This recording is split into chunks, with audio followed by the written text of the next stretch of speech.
Morning, everyone. We'd like to call this meeting to order, May 2nd, 2023. Please stand and join us for the Pledge of Allegiance. Pledge allegiance to the flag.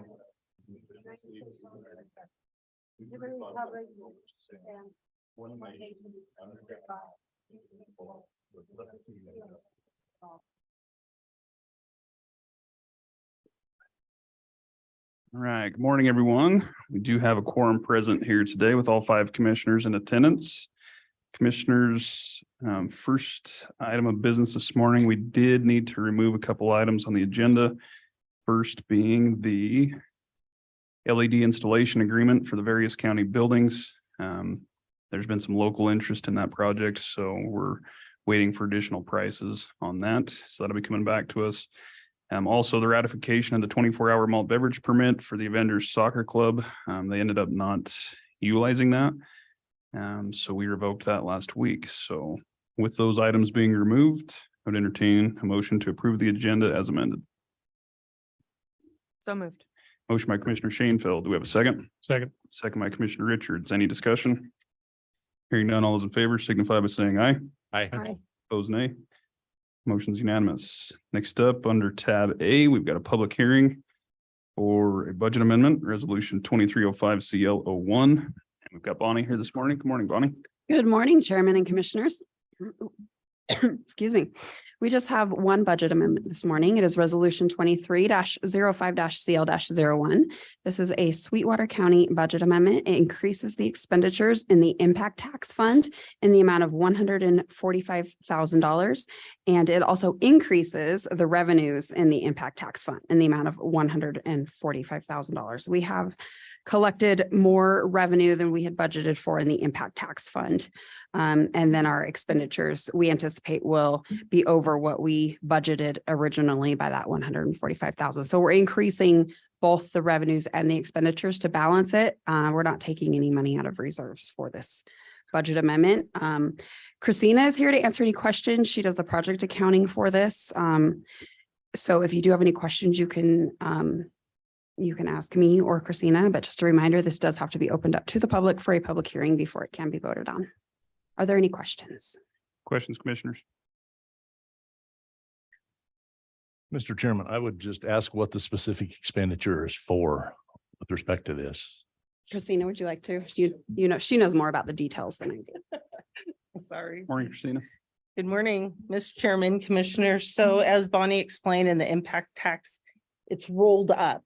And when we budget, we use salaries, other building and improvements, equipment, and so forth. So imagine a year ago where we were restructuring our fire department. And so the original budget reflected impact tax uses from the county's fire department.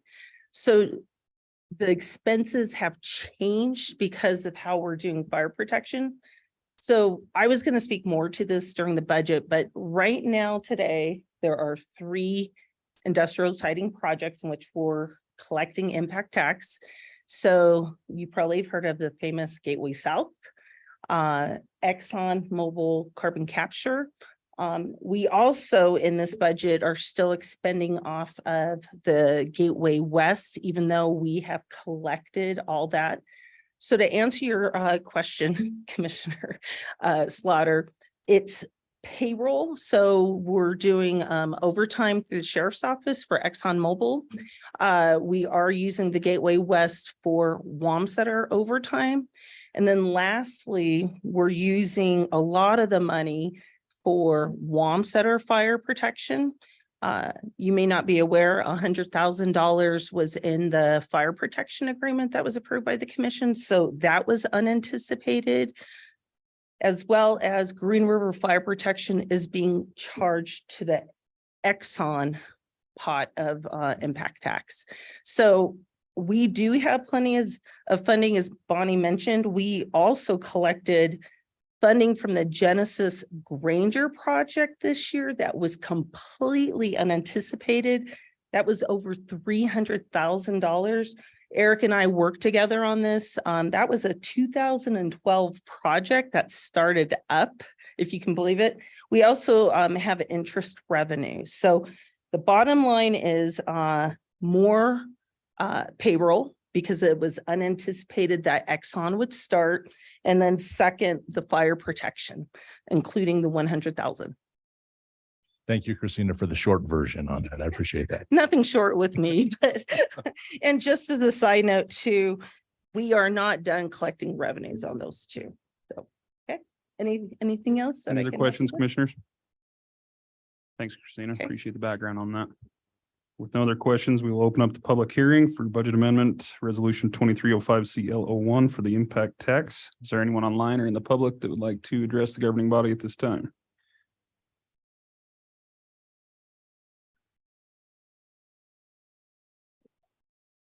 Hearing and seeing none, we will close the public hearing. Commissioners, what's your pleasure?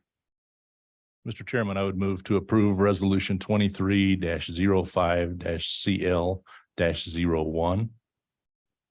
We do have a motion to approve by Commissioner Slaughter. Do we have a second? Second. Second by Commissioner Richards. Any discussion? Hearing none, all those in favor signify by saying aye. Aye. Opposed, nay. Motion's unanimous. Thanks, Bonnie. Thanks, Christina. Next up, commissioners, is county resident comments and concerns. This time it would be appropriate for anyone in the audience or online that would like to address the governing body with any issues whatsoever. Now is your time.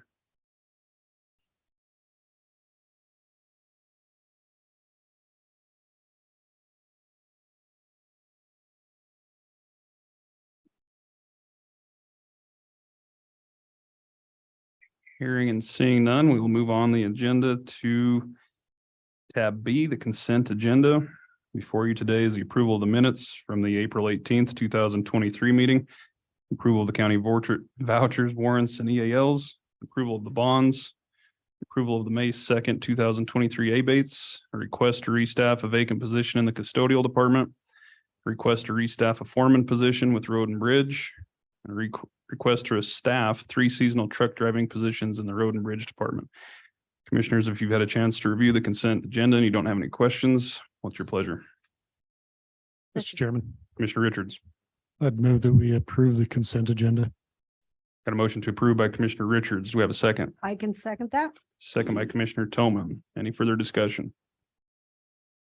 Hearing none, all those in favor signify by saying aye. Aye. Opposed? Commissioners, I need to abstain from warrant 118607 and the amount of $1,710 to Vaughn's Plumbing and Heating, as that is the company in which I'm employed, but I do approve as otherwise presented. With that abstention, the motion passes unanimously. Next up, commissioners, are commissioner comments. It looks like Commissioner Shanefield, you're up first. Thank you, Mr. Chairman. I will be short and sweet today.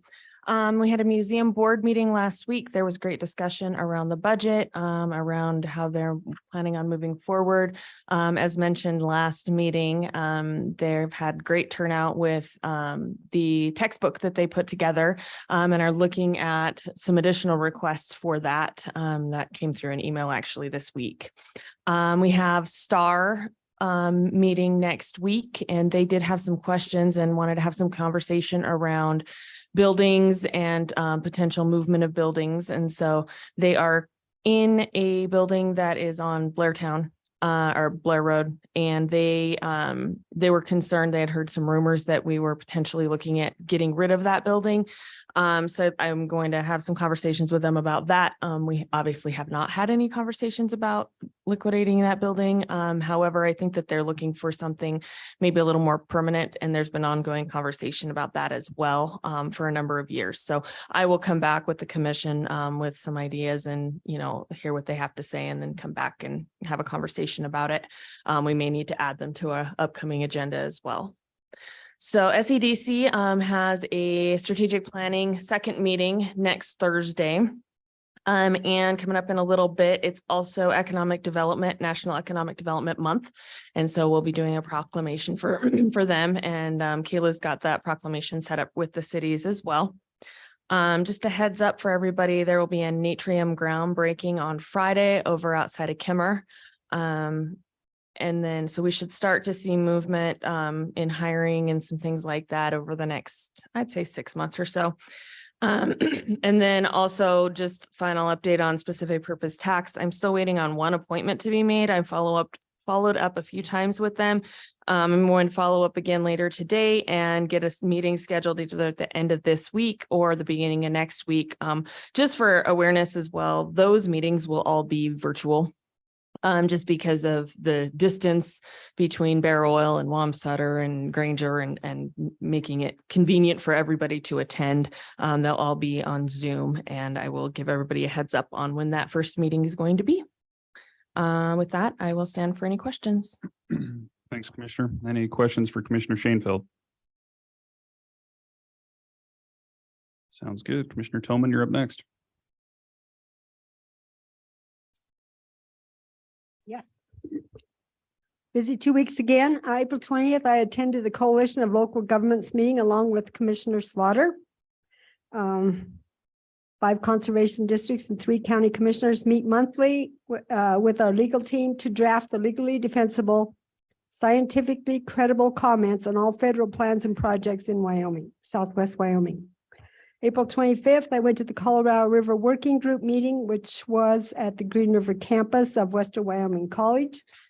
We received hydrology updates. The good news is we have 15 inches of water in the snowpack. The lower green is at 167% of normal. The Little Snake is at 180% of normal. The drought response plan for 22-23 was discussed, and they're going to try to recover the releases that were taken from Flaming Gorge. So they're trying to recover those losses of water that were sent down last year. They talked about the system conservation pilot project. They have $9 million available in projects for Wyoming to conserve irrigation water. The Bureau of Rec will be receiving $345 million in the 4 upper basin states for projects from the Biden's infrastructure money. Wyoming state engineers have identified 35 potential types of projects using the NRCS tech guide that may qualify: ditches, restructuring, dams, but it cannot be or will not be used for farm irrigation pivot replacement. The draft SEIS for the near-term Colorado River operations is in a 45-day comment period, and that's on their website. Nolan Rapp from the governor's office explained the transition to the legislative approved Wyoming Colorado River Advisory Committee. $500,000 has been appropriated to hire a staff member. An amazing luncheon was hosted by Holly of Wyoming Wifey Catering. She makes it a art production. That was very nice. Thank you. April 25th, I attended the Young at Heart board meeting and had a tour of all of the operations there. They're working on the restitution, most of which will be used to pay legal fees. The Early Childhood Learning Center has 120 children in it with 40 on the waiting list. They are seeing a turnaround in incomes, 155,000 income in 3 months, showing a positive cash flow for the various 10 programs that they offer. They have 11 employees. They're requesting $222,000 from the county and $78,000 from the Rock Springs City budget for their budget. Their employee handbook is being updated. Their bonding for the executive director, the treasurer, and the bookkeeper are being raised from $5,000 to $100,000. All others are will remain at $5,000. April 27th, I attended the Fontenelle Working Group Zoom meeting updates on the water. They are increasing the outflows out of Fontenelle from 934 CFS to 1434 on April 26th, and we're seeing the water now. As you see the water coming out of the banks. And they didn't say how long. That depends on the inflows, I suppose. I attended the National Association of County Officials Public Land Steering Committee on Zoom yesterday. They had Nada Culver from the BLM DC office providing information on the proposed public lands rule. Our coalition will also be commenting for us on that. They're saying that it will promote restoration of lands and waters, including conservation leasing and compensatory mitigation for projects. Number 2, it will provide for balanced, responsible development. Number 3, it will conserve the best intact, healthy landscapes. In other words, they're proposing more areas of critical environmental concern. But they say it will be locally led, locally driven conservation. There will be no cooperating agency process or opportunity for local governments to provide input, as this is a rule and not a NEPA cooperator process. 75-day comment period, everyone can comment. They also had officer candidates for the Western Interstate Region present their talks for the election that will be held in St. George in May 18th. Just wanted to provide information that Green River does have available low-income housing units available at Mansface Terrace and also in the huge unit by Smith's. So just an FYI. Upcoming May 3rd Zoom meeting we're initiating here at the Castle Rock Room, inviting the federal partners to continue our monthly or maybe a quarterly meeting to provide updates. Some of that is pre-decisional. But I invite department heads and electeds and commissioners to drop by just to meet some of our federal partners, either in person or on Zoom tomorrow morning in the Castle Rock Room. And Mr. Chairman, I believe that concludes my report. Thank you. Thanks, Commissioner. Any questions for Commissioner Tillman? Very good. Commissioner Richards, you're up next. Good morning. Thank you, Mr. Chairman, fellow commissioners. I feel like I played hooky the last couple of weeks because I have very little to report. On April 19th, Commissioner Slaughter and I had a brief but very productive meeting with Castle Rock Hospital District and representatives from Daggett County, where we facilitated a discussion between the two entities trying to find some common ground to develop an updated mutual aid agreement between them in order to provide the highest quality of service to Sweetwater County residents down in the McKinnon area and along the southwest part of our county. I'd like to thank Commissioner Slaughter for taking the lead in such an important issue. On April 20th, I met with the Sweetwater County Outdoor Recreation Collaborative Steering Committee, where we got an update on the results of a survey that was sent out to members seeking interest in serving on some subcommittees. I'll be serving on a couple of those, including Rail to Trail and County Road Enrollment, which is going to work to identify county roads that make sense to enroll in the state's new off-road trails program. Those committees are actually meeting tonight at 5 p.m. So we'll see if we get through our budget workshop in a timely manner so I can join them. Other than constituent engagement, those are the only meetings I've had in the last couple of weeks. Tomorrow, the Recreations Facility Committee, or the Wild Bunch, as Christina likes to call us, is meeting at 10 a.m. We're going to zoom into a presentation on outdoor recreation economies. Hopefully we can learn something. Some good news on that front is that Senator John Kolb was appointed to serve alongside Senate Majority Floor Leader Larry Hicks to serve on the state's Shooting Sports Complex Oversight Task Force. So both Senate representatives on the task force represent parts of Sweetwater County. There's no word yet on gubernatorial appointments to the task force, though, so we still don't know what that's going to look like. Also related to the RFC, on the 8th, Eric and I are going to meet with some representatives from the BLM to start the conversation with them about identifying some land that would be suitable for our needs in that area. On the 9th, there is a hearing scheduled in district court for an illegal dumping case Sweetwater County has been pursuing for a long time. Hopefully we'll see some resolution on that soon, or another continuance. We'll see what happens. Also on the 9th, the full body of the Outdoor Recreation Collaborative will meet at the library here in Green River. There's been some discussion about potentially developing a new state park in Southwest Wyoming, and SCORC is trying to identify some potential locations that would work in Sweetwater County. On the 10th and 11th, I'm going to join the flights hosted by the Wyoming Wildlife Federation. They'll be flying us over Little Mountain to look at critical habitat, and they'll also fly us north to look at wildlife migration corridors. Also on the 10th, I'll attend a planning and zoning meeting and hopefully a WCCA teleconference. On the 15th, I'll attend a library board meeting, and I'm sure more will come up, but that's what my next couple of weeks look like. Other than that, I'm looking forward to working closely with all of you as we dig into our budget over the next couple of months.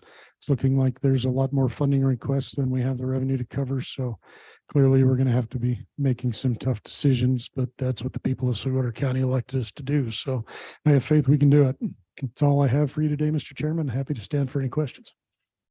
Thanks, Commissioner. Sounds like you better enjoy that piece because you got some busy weeks ahead.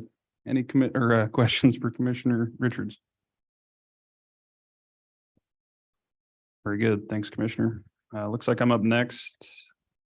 Kind of a light couple weeks as well for me. I was invited to attend the CIT trainings last week, or the Crisis Intervention Team training. Due to a bunch of scheduling conflicts, I was only able to attend a couple hours on last Tuesday. That happened to be on Title 25, which was led by a couple of our very own, with John DeLeon and Michaela Lira out of the County Attorney's Office. I continue to learn more and more on this topic, and certainly understanding why it's such a complex issue.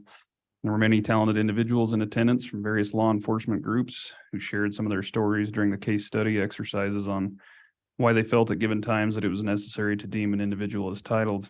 I thought John and Michaela did a great job explaining the proper resources and channels to reach out to and consult with prior to making the Title 25 call. It was enlightening and honestly a bit bothersome that it seemed like a lot of the struggle is oftentimes uncertainty and a need for further education. I did my best to share the financial portion that the county is responsible for, and alluded to the budget amendment that we had to do this year after only 7 months into the fiscal year. I think some found it interesting, but others just gave me the look like it was difficult enough listening to an attorney for 2 hours and they didn't need a politician too. I attended the Board of Health meeting last Wednesday. Treasurer Cowan was also in attendance, and together we continued fielding questions around the appropriations and investments of the district's funds. Some of their board members weren't in attendance last month, so as such, much of this was redundant, but since it's still a bit new for everyone, we'll continue to work through it effectively and transparently. As I mentioned a couple meetings ago, there's concerns on the surplus and the interest made on these investments. So we're sorting through that in an attempt to have a clear understanding for when they present their budget this year.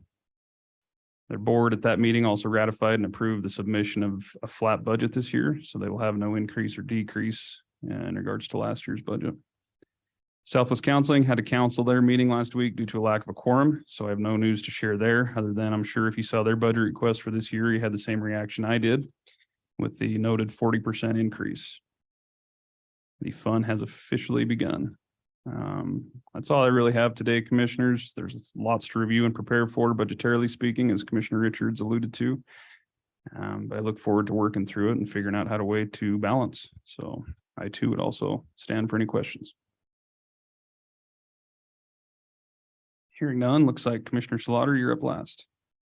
Mr. Chairman, thank you. I was hoping for a very sedate last 2 weeks, but unfortunately it didn't work out that way. So it has been very busy. I've had a lot of meetings. On the 18th, I missed the hospital building and grounds meeting as our commission meeting interfered with the length of our last commission meeting. So I apologize to the hospital for not being able to attend it. On the 19th, I reviewed the Public Works Department fiscal 24 budget request with Public Works Director Legursky. Major changes include increases in utilities and fuel, along with the capital request for the improvements to the night oil building. These changes make it very difficult to compare with the prior year budget and will require the attention of the full board during our budget negotiations. I met with representatives of Castle Rock Hospital District and Daggett County, along with Commissioner Richards that afternoon, had discussions on ambulance service and the possibility of a mutual aid agreement between the two services, as Commissioner Richards alluded to. I think it was very well received. I think we're on the way to providing quality service with the agreement on the boundary issues.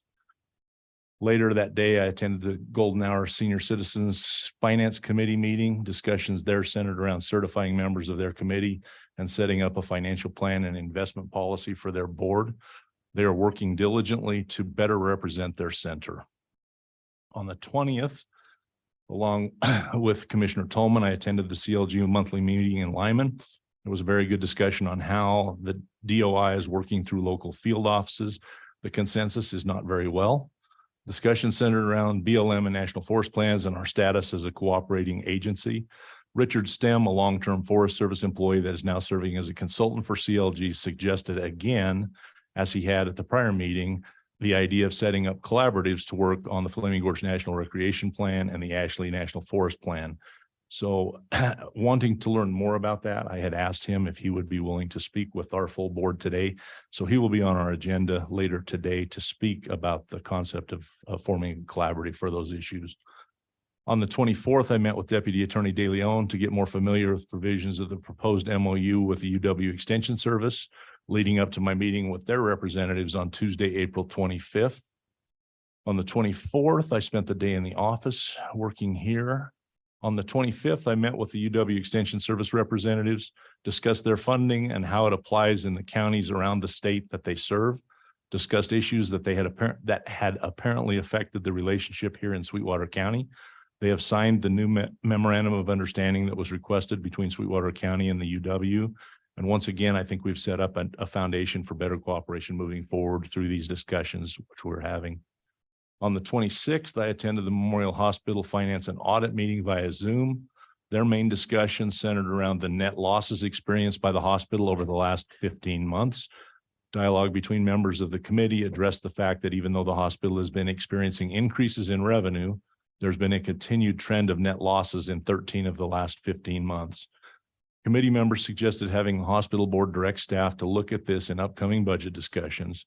Their staff then responded with explanations of what is taking place, what's taking place with the industry since COVID, and the positive impact that new programs they have may have in the future.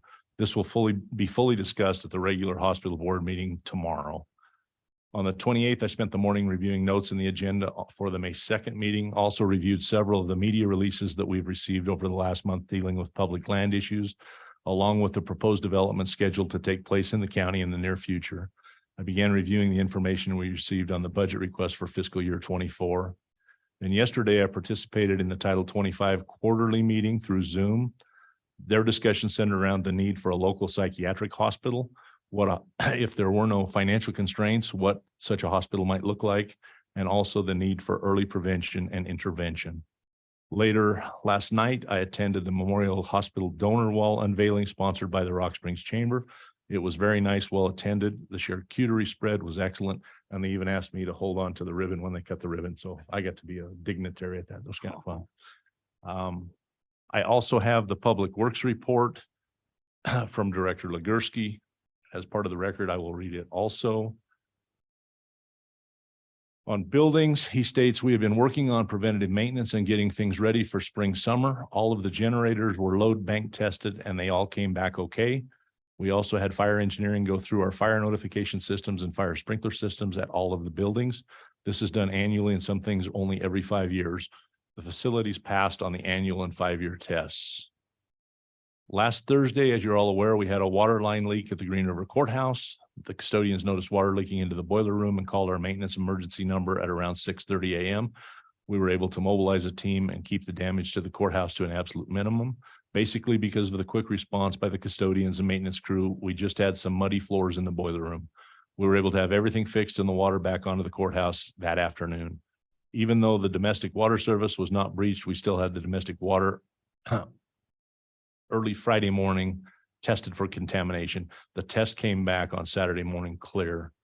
The building maintenance crew would like to thank everyone for their cooperation in making a difficult situation go as smoothly as possible. In Road and Bridge, the Road and Bridge crews are seeing dust on some of our county roads, which is hard to imagine. They will continue to work on soft spots and minor washouts in the ditch line as they pop up. We will continue to haul material to these areas and also start cleaning out cattle guards, fixing culvert ends, and replacing delineators that were damaged or broken during the winter. Parks and Rec, the 2-person crew has been getting things ready for the warmer weather. We're in the process of interviewing our 3- and 6-month employees. Avengers Soccer hosted a soccer tournament this week at Crossroads Park, and it went very well, which is a testament to what these 2 people have been able to accomplish shorthanded. The custodial department is starting to do spring cleanup around the exterior of the buildings, getting things ready for the eventual green up of spring and summer. And the engineering department, the contractor on the fiscal year 2023 crack seal project, has completed the crack sealing on Blairtown Road, which is County Road number 51, Allied Chemical Road, County Road number 40, the south parking lot at the Green River Courthouse, and the purchasing parking lot. They will stop crack sealing because of the warmer weather and finish the remainder of the project in the fall. The contractor on the fiscal year 23 asphalt overlay project has finished the roto milling and leveling course on Yellowstone Road. Yellowstone Road's top lift of asphalt will be completed the first part of next week. The contractor will then go finish a couple of other projects they have and return to finish the overlay project in June. We'll have the pre-construction conference for the Lagoon Road reconstruction project early next week. Once all of the submittals have been approved, we will get a start date arranged for the project. And last, the engineering department is also working on 2 RFPs for road studies and design for 2 larger projects that will be redesigned this summer, fall for construction next year. Internally, we just finished up specifications for the fiscal 23 paint striping project, and we are working on finalizing specifications for the 23 CMAQ, as well as specifications for the full depth asphalt reclamation project on Bitter Creek Road, County Road number 19. Mr. Chairman, that is all I have with my report and Gene's report. I would stand for any questions. Thanks, Commissioner. Lots of hard work there. Any questions for Commissioner Slaughter?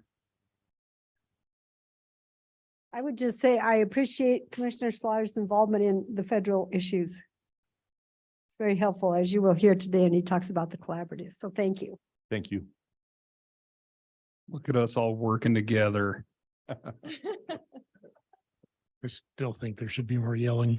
The budget's starting. There will be Yeah. Nice work, Commissioner. gnashing of teeth. Lots of variety and spread out work there, so job well done. Moving next on the agenda, we are about 20 minutes ahead of schedule, but it looks like everyone's here, so we'll keep plugging along unless anyone needs a break. Next up is tab C, action and presentation items. First up, we've got a request and acceptance of a Rocky Mountain Power Foundation grant award. We've got Christina Marshall, Sweetwater County Grants Manager, Sheriff Grossnickel, Ron Wild with Rocky Mountain Power, the Community Business Manager, Rich Como, Caitlin Zaragoza, and Daisy with the Sweetwater County Detention Center. Welcome back, Christina. Thank you.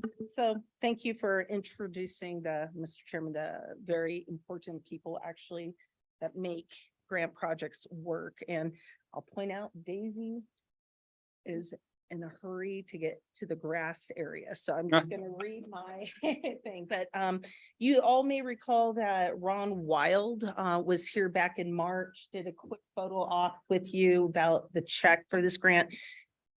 Per our procedures, we need to put it into our minutes so that I could do a budget amendment, but also we want to properly thank Rocky Mountain Power. So he came back today for this. So the Rocky Mountain Power Foundation awarded a safety wellness grant to Sweetwater County for the Juvenile Detention Center K-9 program that requires no cash match. The Rocky Mountain Power Foundation is part of the Pacific Core Foundation, one of the largest utility endowed foundations in the United States. The foundation's mission through charitable investments is to quote unquote, support the growth and vitality of the community served by Rocky Mountain Power and Pacific Power. So this project consists of starting for the first time ever a K-9 program to support mental health for juveniles held in the detention center. So it's called actually animal assisted therapy or AAT, and it began in the early 1990s. It has grown in popularity to help with stress, anxiety, depression, autism, ADHD, addiction, and emotional and behavioral conditions. So unfortunately, on a serious note, as you all know, mental health is a very important issue right now, especially here in Wyoming. Wyoming, unfortunately, ranks 4th highest in the nation for suicide rates in young adults age 15 to 24. Then on top of that bad news, it's worse in detention centers where nearly 3 out of 4 youth suffer from mental health or substance abuse issues. It's actually an ideal location to implement AAT and stimulate positive communication, lower stress and anxiety, enhance self-esteem, reduce aggression, reduce loneliness, and increase emotional awareness. Now, I want to give a special shout out to Caitlin Zaragoza, who came to the sheriff's office with this idea. They contacted me about submitting grants. We're not saying this is going to solve the world's issues, but it's a step in the right direction. So she is the one who gets the privilege of taking Daisy with her, but it's like a toddler also, and you have to deal with it. But so to be clear, Rocky Mountain Power Foundation awarded Sweetwater County $3,000, But we also received prior to this, another grant, the Family to Family grant from University of Wyoming last year. Sweetwater County has pledged to also participate, and this is for startup costs with a total budget of $14,830. I'm very pleased to tell you that that budget is the high end. Caitlin, with the work of the sheriff's office, it is way less than that right now. So there will be minimal startup costs, and that's due to getting a better price for the purchase of the dog, to the training therapy at lesser costs. So we estimated high, but it's really going to be low. Some final notes. This project, as you know, with most grants, you have outcome measures, try to get data to prove, successes. So Caitlin and I worked on two types of measurements that she's implementing. One is an exit survey with juveniles, and the other is the number of contact stays with the dog. Also, the sheriff's office is committed to cover the ongoing costs of Daisy, but they've reached out to partners for items such as food. So even though I originally estimated $2,000 to $4,190 annually, I think it's going to be less than that as businesses are participating. Finally, there is no agreement to sign, but on the online portal, I have to tell you, I have to confirm that we received a check. Ron did that graciously back in March to me. Second, we will submit an online report in December. And third, as you probably noticed in my second paragraph, that we have to give recognition to Rocky Mountain Power. But with that, I'd like to encourage anyone from the sheriff's office, and actually Rich Como, lieutenant from the detention center, he's been very patient with all my questions as well for, the bureaucracy of grants, but maybe have them come up to show off Daisy. And or Ron, would you like to say anything? Okay, he's camera shy today. So here is the star of the show. So if you want to say anything. Yeah, I actually Let me get rid of my stuff. can't prepare this. All right, so I just wanted to say, when I first started all this, the vision of what I wanted the program to be and the endless possibilities that would come with it. Here we are more than a year later. My vision has come to life. Daisy has helped many individuals in the detention center, adult and juvenile. She comes to work with me every day. She has visited our local Black Butte High School. We have many different plans for her. We've started taking voluntary surveys at the detention center with adults and juveniles.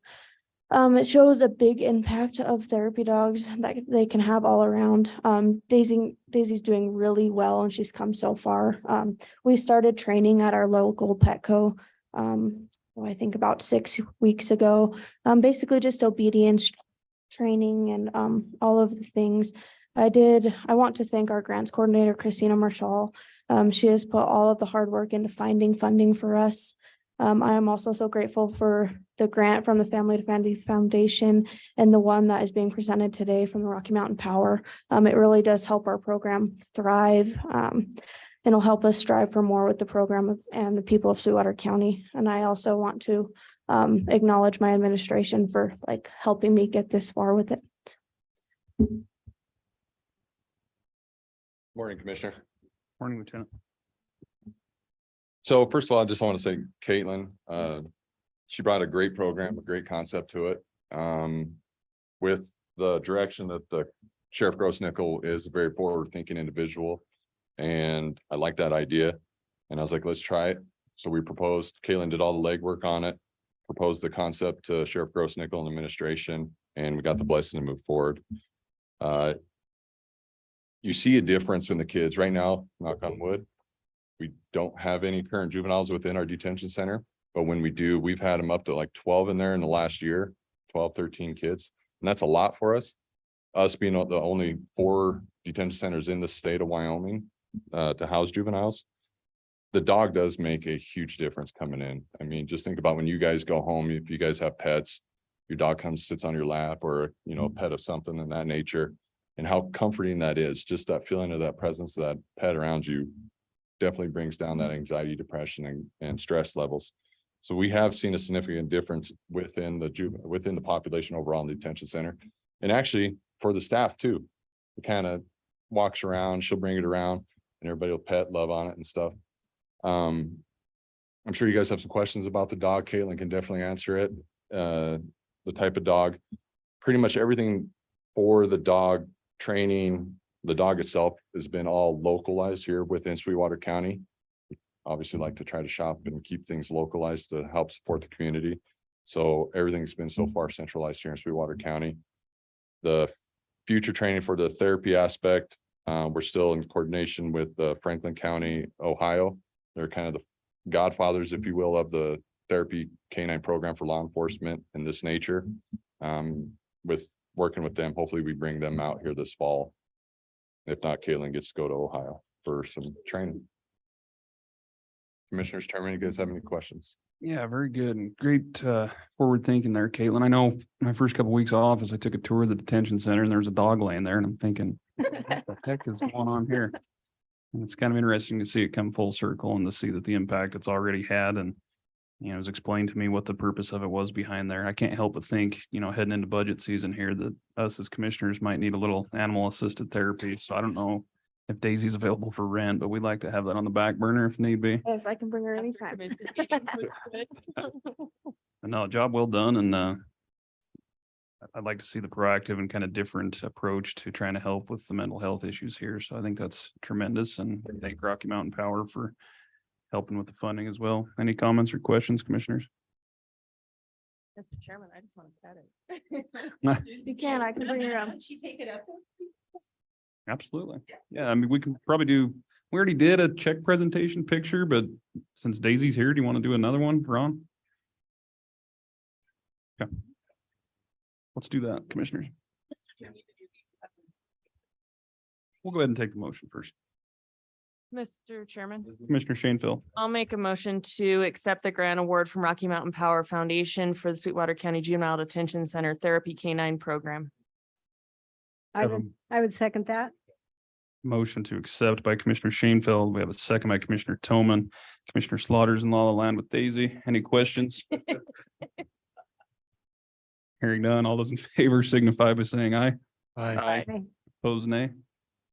Motion's unanimous. Let's Mr. take a quick Chairman? picture with Daisy. Commissioner Toman. Mr. Chairman, I would just say that if Daisy gets bored, you could go by the nursing homes because my mom's in a nursing home in Cameron. We took a dog and an orphan lamb in there. And it's the first time my mother's actually just laughed. She was so happy.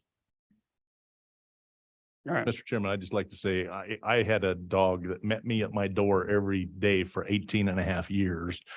And when you have something like that, it truly gives you that feeling and you know what it can do. So hopefully this will help multiple people, but if it only helps one person, what a great thing. So very, very happy with it. All right. Picture.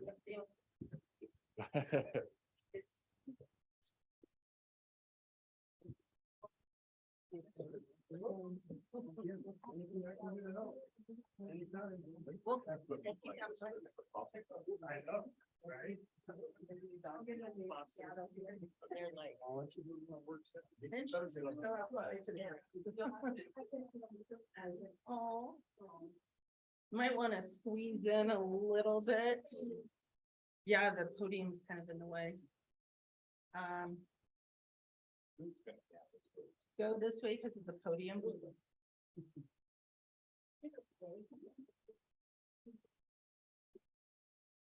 And get Lauren in there. Okay. Look at Jason first. And then for me, this is for Rocky Mountain Power. Thank you. Okay, and Daisy can go out in the lawn. Thank you.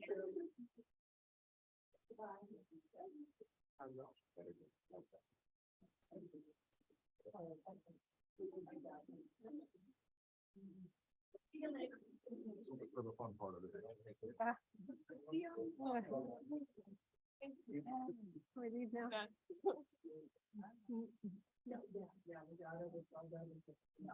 It's wrong. Thank you, Ron. The mail. Well, now I- All right, commissioners, next on the action presentation items, we've got change order number 2, the approval for the detention center security control and video surveillance system. Got Marty Durnavich here, purchasing director, and Tim Knight, the IT director. Good morning. Morning, Commissioners. As you have in your packet, we've just about got this project complete. We did the substantial completion last week. Tim and the facility crew did the walkthrough, did the punch list, and I believe the contractors are coming back up in a couple weeks and they're gonna finish tying up everything. There was one line they have to run that the line was froze, so they couldn't get it through. So they got to do that to one of the outside cameras. Is that correct, Tim? So, but through that, while they were doing the training and the final assessment of the system, the detention staff had asked if there was a way that they could view some existing cameras, those being at the arm gates. There's like 4 cameras on each arm gate. And there's 3 of them or 4 of those with it around the facility. And those were things that were not part of the original scope of this project. But we felt like, that would probably enhance the security and things around the jail. So that was the purpose in this change order. The change order is strictly for the camera licensings to tie into the new system that is currently being placed in the jail. And that change order amount is $9,680. And we're asking the board if they'll accept that change order. It's still within the budget of the whole entire project. Is that just a one-time fee or is it annual? Yes. Okay. Questions, commissioners? Mr. Chairman, just a comment. I was a little bit taken aback when I saw this in the packet today because we had done the change order and they had looked at the cameras and had the request previously. And I just wonder why this hadn't been seen at that point in time. We couldn't have done it all at the same time. Sure. And Well, we'll just say when you get into a project and you start building the system and then everybody's like, well, hey, we used to be able to see this camera and we can't see this. Then you put all the cameras in. And then we realized, hey, we don't have enough licenses to cover all the cameras and views that everybody wanted to see. We probably could have seen it ahead of time. We thought we had enough licenses to begin with, but once we put it all together, we found we were just short. So they put temporary licenses in for now. We have a 30-day temporary license for the cameras that we're viewing. And this is just what we're short. yeah, I don't have any So, problem with that. yeah. Just the time. Yeah, Yeah, I hate change orders. I can't stand them. I mean, mistakes happen, but it's just oh, but, and it continues, to rack up the price and I guess we're on the hook for it. So my initial view of it was the first one was a mistake. This one is just an oversight. Yeah. So. I will say, commissioners, that this is $1 million project and we've had 2 change orders less than $20,000. So, I mean, in the scope of the whole project, I think it's reasonable. Unfortunately, it happens. Any other comments or questions, commissioners? Hearing none, what is your pleasure? Mr. Chairman, I would make a motion to approve the change order number 2 Got a for the motion- detention center security lights. Is that proper? I would second that, Mr. Chairman. Got a motion by Commissioner Toman to approve change order number 2 for the detention center security control and video surveillance system. We've got a second by Commissioner Slaughter. Any further discussion? Hearing none, all those in favor signify by saying aye. Aye. Aye. Opposed, nay. Motion's unanimous. Thank you. Appreciate it. Next, do we need to take a quick break, Donnelly? Okay. Yeah, we're about 25 minutes ahead before the next item, so we'll take a 10-minute break here, resume back at 10 o'clock, assuming everyone's here. Take a quick break. Give me that cork. I need it for my ear.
Everyone good?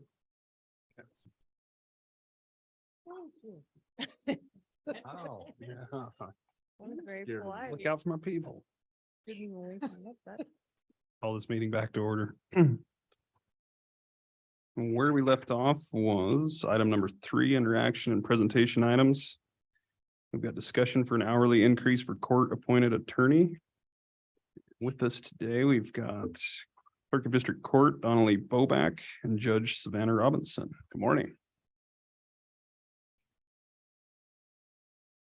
Good morning, Mr. Chairman and Commissioners. I think I have now met all of you at least once. Judge Susanna Robinson. And as you know, Ms. Boback, Judge Labry wanted to be here, but he's still in a hearing as we're moving a little faster than we expected. The reason I wanted to speak with you all is there are several types of cases that the court has to appoint attorneys for certain cases. The bulk of them that you see and have to approve for payment are juvenile matters. We appoint parents' attorneys, sometimes appoint attorneys for children, although most of them go through the public defender's office, depending on the type of case. Occasionally, we have to do that. Title 25 involuntary hospitalization proceedings are required to have an attorney. And then there are some miscellaneous here and there, guardian ad litems occasionally that have to be appointed for other matters. The rate is currently paid at $100 an hour. I have tried to track down when that rate was last increased. The closest I could find was that we know it has been $100 an hour for at least 20 years. It's possible it's been that rate for 25 years. Dave Arnold is one of our attorneys, and he remembers it being that rate back when Judge James was first appointed to the bench, which I believe was 2003. The current rate for attorneys locally that they generally pay, the lowest is about $200 an hour. That is perhaps average for the attorneys that take these type of cases, but some of them at least charge $250 an hour. And so the rate that they're accepting for court-appointed work is at least 50% lower than their average rate. Across the state, I will be upfront. The rate that is paid currently is about average. There are a few counties that pay more. Albany County, I believe, Teton County are at 150. I am understanding that Campbell County is either at 150 or 125. I was not able to track down the exact rate, but it's higher than 100. And I think there may be Natrona, I was not able to track down. It may be higher than 100. So it is average, but across the state, the courts are all of the opinion that the rate is very low. And that the attorneys that take these cases are taking very difficult cases. They are very emotionally charged cases, and that really they're taking it at charity rates. So we are asking that the rate be raised to $150 an hour, which is still at 75% of the average rate of the lower side of average rates locally to charge. I have asking this jointly. Judge Labry is also of the opinion 150 should be the rate that we're asking for. And I leave it up to you to see if you have any questions that I can try and answer. Commissioner Toman. Yes, the question I have is, can they write that off as pro bono, the difference, or they just have to take that pay and that's all they get? Is there an opportunity to? I don't know, honestly, if they write that off or not. When they bill it at a rate of $100 an hour because they know they're not allowed to get more. So I didn't think to ask attorneys if they write it off. I'm not aware of them writing it off, but I can't say for certain. Where's some of the struggle? Just getting attorneys to take these cases because of the lower rate, or what are you kind of seeing? I mean, I know the numbers and the averages throughout the state, and it sounds like, throughout the state, there's concern there, but locally, what are you experiencing with some of that? We have attorneys that aren't willing to take more than they'll take them here and there, but they won't take. They can't afford to take a large amount of them. So we have attorneys that we have not yet run into the issue of we cannot find an attorney at all. But there are only certain attorneys that are going to take them, that are willing to take them with a rate. And I know when I reached out to attorneys, I had, I think, at least 2 that said, I still want to take them, but I can't take a large amount of them because of the rate. Commissioner Tillman? Whose budget does this come out of? Ms. Boback has the mental health aspect. The rest you all pay. It's not a specific budget as I've understood it. We send the bills down and then they get paid. And so are they appointed from the state From the court. court? Yeah. Yes.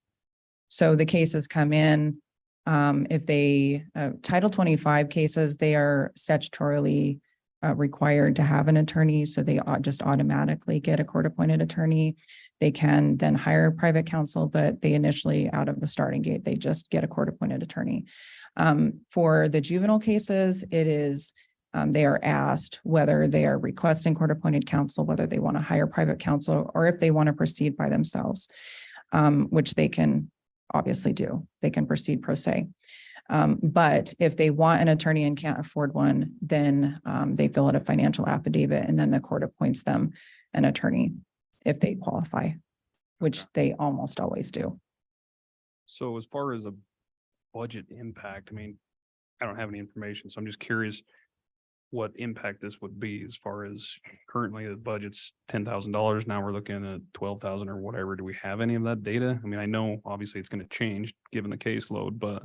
And I don't know, and I knew that you were going to ask me this question, but because it's not a budget for the majority that we send in, I don't know if there's some way that you all have a way to find out how much annually that you're paying for court-appointed counsel. I could possibly find that out for this afternoon's meeting, for the budget meeting. Okay. And bring that to, I could have mine for the mental health. And then what has been paid to date that has come out of your budget. Yeah, I just think it's beneficial information, if it's minimal, then, Sure. it probably makes more sense than something that's a drastic, obligation to. And I would like to say that the court appointed attorneys would, if you went to the $150 an hour, I believe that is the same rate that the public defenders are paid. And that in essence is kind of the same type of an attorney for these individuals, just for what it's worth. I also know the $100 rate is used to be what workers' comp was paid. For attorneys, that rate went up to, I believe it's 150 now. And that went up years ago. I don't know the exact year, but I believe I was told, I think at least 10 years ago, but I could track that down if that's something that you want to know. Yeah, I mean, is there any immediate rush for this, or is it something we could get more information on, do some, research to bring back maybe for next meeting, just so we can have the data to make. Absolutely. I don't know. I don't want to speak for everyone, but that's just some of my concern of not Sure. knowing what I don't know. Right. And I was concerned about that too. We were worried with July 1 coming up that if we didn't get in immediately, that we were going to run into an issue of not asking for it soon enough. So if you need more information, I'm happy to try and gather it for you and get whatever you are requesting. Although I think I will need help from you all to see if there's some way that we can get figures annually of what is not in Donna Lee's budget that has been paid, because I get the request, Judge Lambert gets the request for approval, and we sign off on them, and then they come down to the commissioners for approval. Yeah, and the clerk's office can help us with that info. It used to all come out of our budget. And I had a problem with the GALs, the juveniles especially, because a case is opened and all this is going on, but I have no knowledge of what's transpired. And I didn't feel comfortable approving vouchers where I didn't know what was going on. Whereas the judges, you know, they had more, and I'd asked the commission and they said that they would oversee that portion of my budget. And that's why it isn't the way it is. But I just kind of felt like I was signing a blank check because they go to the MDTs, they go to school, you know, the attendance thing. There's so much involved with the juveniles, and that's why that was separated out of my budget. Just for Okay. historical information. Mr. Chairman. Commissioner Shanefield. Would it be possible, and I'm sure the clerk can help us with this, but to get last year's and then how kind of we're tracking for this year to date? I think that we've probably seen an increase over the last few years, so I just want to keep that in mind too. And that is probably true. We had, after COVID-19, we had a noticeable decrease of cases in the last year. At least in the last 6 months, we've seen a noticeable increase of cases. I don't know if that's going to stay the case, but definitely in the last 6 months, you would have seen an increase. Any other comments or questions, commissioners? Mr. Chairman, to that point, and I think it's the same thing, but I just would like to see the number of hours that we're talking about with respect to this program. And that would give us the numbers that we're looking at. So it really, very simple, I think, same basic principle, just a different way of looking at it than what the other commissioners have. But thank you. Any other questions? Sounds like we're all in agreement. If we can get some more data, then we'll revisit this and go from there. Thank you for your time. Yeah, thank you. Appreciate it. Next up, commissioners, is a request to add a full-time position in the county assessor's office. We've got Dave Davis here, county assessor, and Gary McLean, HR director. We're a little ahead. We good with that, gentlemen? Guys are doing well. We try. Yeah. Thank you, Mr.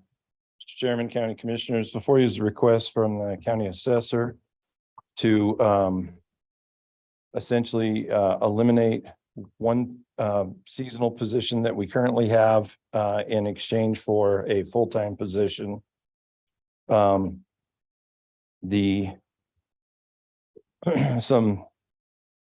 history.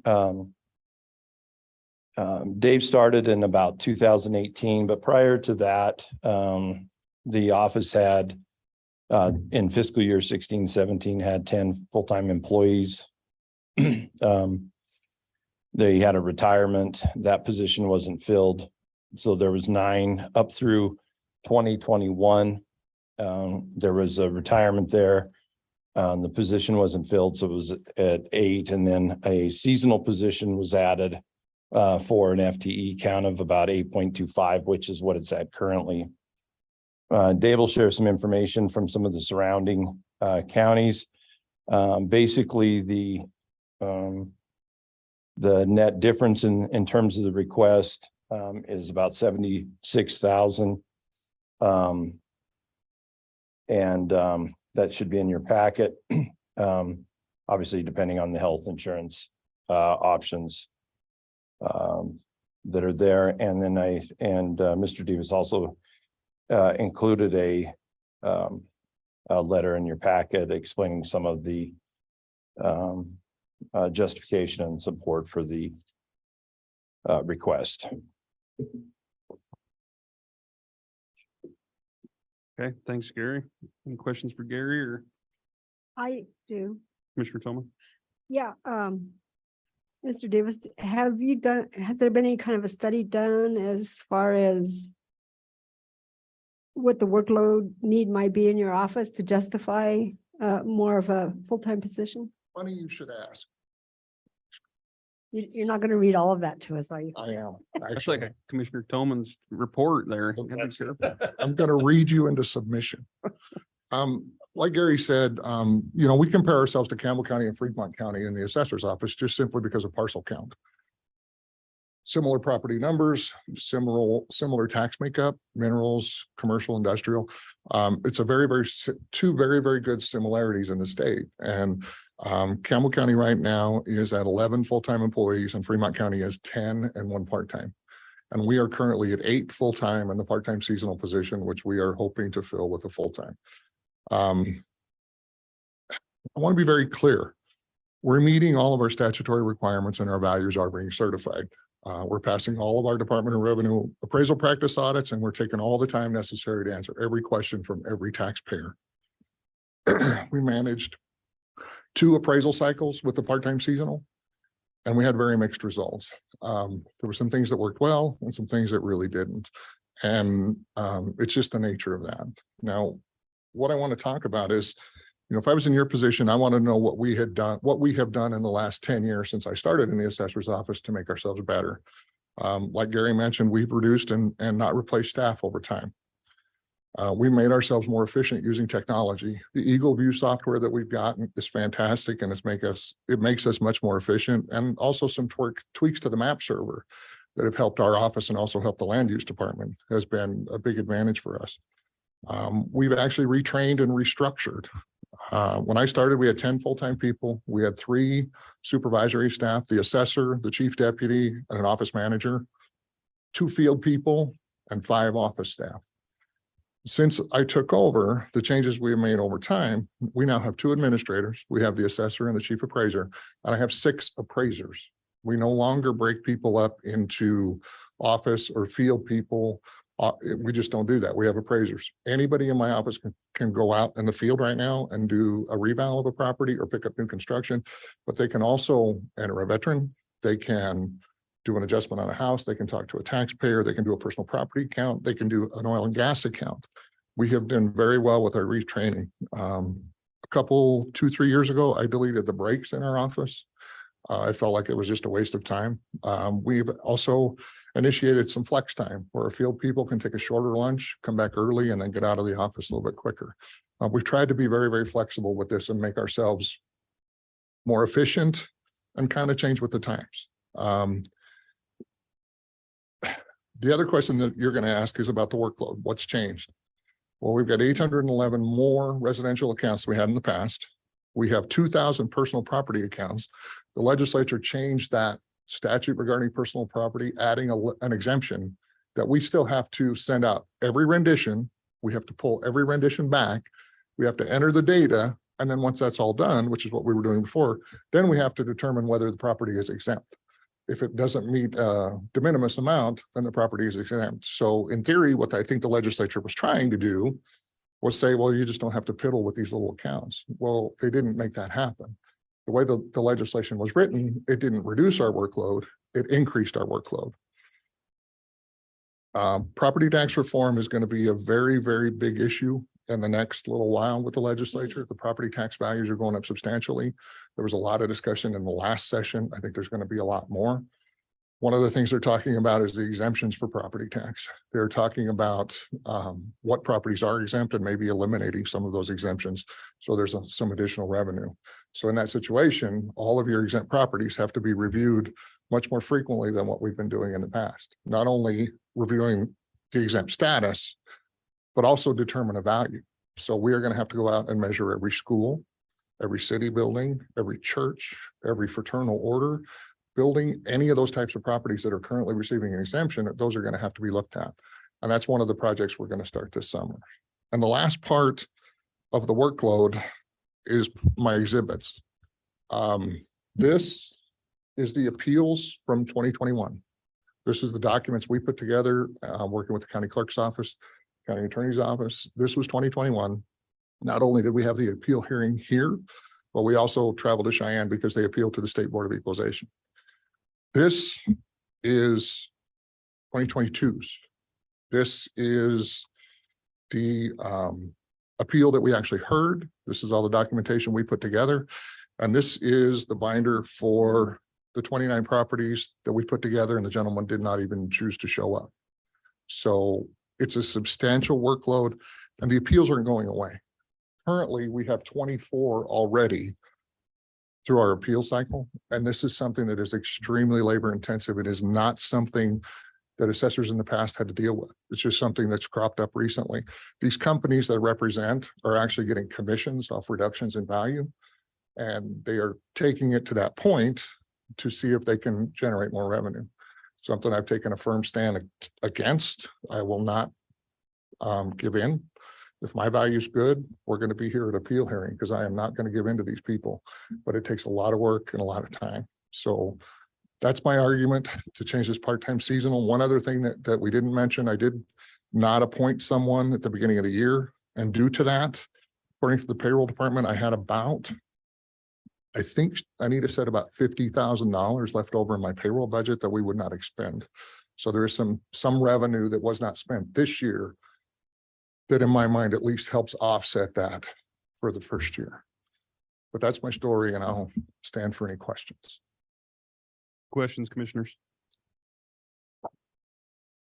Mr. Chairman, Commissioner Slaughter. Assessor Davis, Mhm. having been in a similar situation to yours, I can certainly sympathize. And I see, having worked with you as closely as I have, and in this time as commissioner, as closely as I've worked with you, I see the workload that you've gotten. We've had good discussion on this. My question is, we have just received all of the budget requests for fiscal year 24. We were several $1 million short of revenue to finance that budget at this point in time. So the timing of this doesn't fit well for me. I understand it's a catch-22. You want to get the position approved so that you can put it in the budget. But I don't want to see the position put in the budget and then have us look at the budget over the next 2 months and determine that we can't do new positions and come back and say, hey, we can't fund something in this situation. So I see the timing as being a little bit of an issue from my standpoint. I am in favor of the position for you. I believe you need that position. I just think that we need to look at our budget process potentially before we approve that and see how everything fits in. Now, I might change once we see what the actual budget looks like. And once we have a better picture of what that is, but on the surface, I think you make a good point. I think your office is doing an excellent job. I think you do need additional people to continue serving the public at the level we expect. The other concern that I've got is one of the things that we've done through time is eliminate positions. And we have done programs where we have given employees stipends to leave the program. And it's been very beneficial for the county. Bringing back positions erodes that. And I'm very concerned with not just one position, but it starts with one and going forward with that. And that's, I don't see this as being that issue, but it is something that could potentially lead to that issue. Yeah, and just in response, I mean, we were part of it. We actually took one of those positions and we just tried to do it without it. But we were being a team player and we put the effort out. And what scares me to death, and I did not go into that with positive vibes. I was very nervous, but it like I said, it wasn't unsuccessful. It just wasn't successful.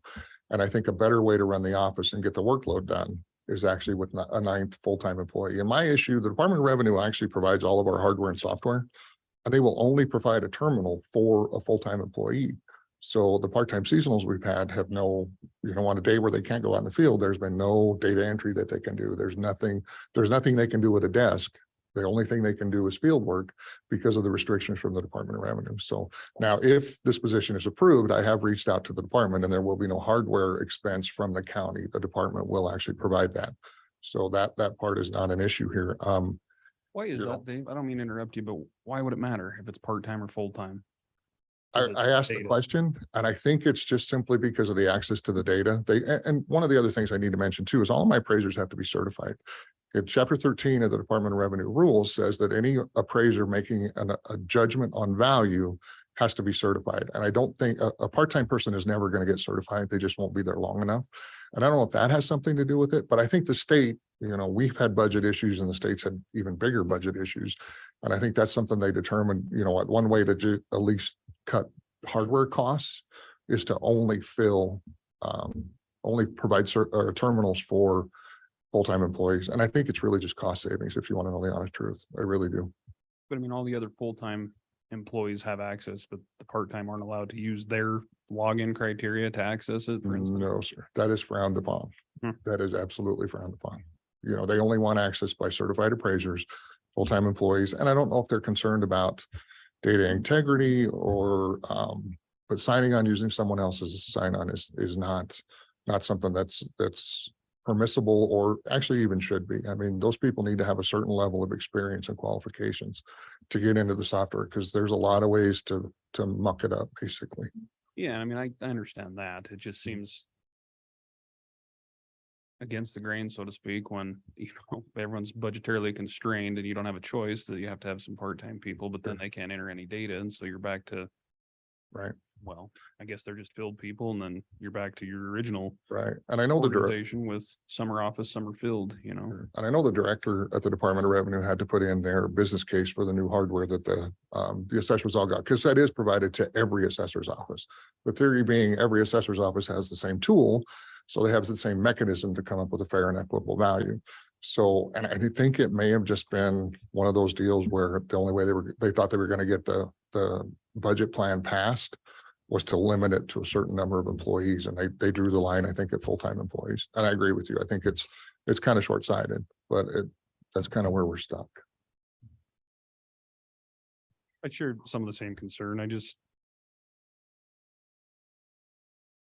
The timing is interesting. You know, I struggled with approving an additional position for Eric last meeting, because I feel like, you know, once we break that dam, the water starts flowing, and here we are. Right.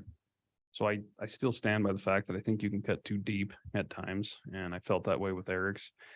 But I don't want to open up the floodgates for everyone to just assume that, you know, with the fresh commission, we're going to come in and replace all these positions. I mean, that defeats the purpose of the efficiency by doing some of these buyouts. So these voluntary separation programs. Sure. And I understand. And had we had more success with the part-time seasonal, I wouldn't be here. I just wouldn't. If I could have made it work and was comfortable with it, but what scares me to death being the assessor is not getting value certified and not passing my appraisal practice audits. That's the part that scares me. And at that point, that leaves the credibility of the office up in the air, and I'm not willing to stand for that. That's why I'm asking now. And it was before we filled the part-time seasonal position. I wasn't going to hire somebody and then let them go if I got a full-time. So you're looking for different people when it's part-time seasonal versus full-time. So that's why we're here now. And Commissioner Slaughter's right. I mean, this is the time for us to ask and see how it goes. Mr. Chairman. Commissioner Shanefield. So, Dave, you brought up the certification of staff. Mhm. And I know last year, maybe even the year before, there were lots of conversations that some of your staff weren't all the way certified, or that they hadn't passed that. Are all of your staff certified? It takes time to become temporarily certified. It's something where there's only a couple, you have to start with the 101 class, and it's only offered one time a year in October. And it is a very difficult course for people who are just starting out. And there's the success rate of that the first time is probably in the 50 or 60th percentile. So assessors all across the state have employees that don't pass that first exam. And that's what we had last time. We had one individual who's a new hire that didn't pass it, but I do believe the experience of the exam, he will be successful next time. I just hired a new position here, a new full-time about a month ago, and we're doing everything we can to make them successful. We've got the old manuals. We're actually letting them study. As it gets closer, they'll study more to be successful. But everybody that in my office that can be at least temporarily certified is currently, and there's 2 classes in October, 2 classes in October where the 2 that are temporarily certified, the 3 that are temporarily certified will be fully certified, permanently certified at that point. So, So and 3 of your 8 staff are not fully certified? 3 of my 8 staff are temporarily certified. 2 of my staff are not certified at all. So they're actually supervised in the field. They're not out with anybody who is not certified. So I would think that it would make sense then to try to figure out what those 2 staff that aren't certified and the 3 that are temporarily certified, because that's more than 50% Mhm. of your staff aren't fully certified. You just talked about the certification being a big issue. Sure. I mean, my concern is that we're gonna fill another position that's not gonna be certified. I mean, that doesn't make a lot of sense to me. My other question, too, is what are these folks doing during the winter? I know there was lots of conversation about this with Sure. previous commission. They can't get out especially not this last winter. What are they doing during the winter? If there's data entry that needs to happen, why is that not happening then during the winter?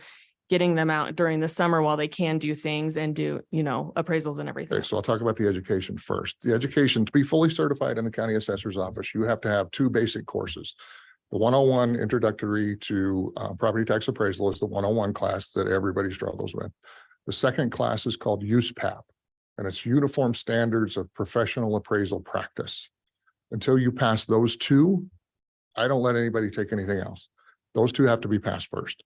Once that's done, then you can take 90 hours of tested courses and then put on by the International Association of Assessing Officers. They handle the education portion of our field, but you have to take 3 additional classes in order to become certified. So it doesn't happen overnight.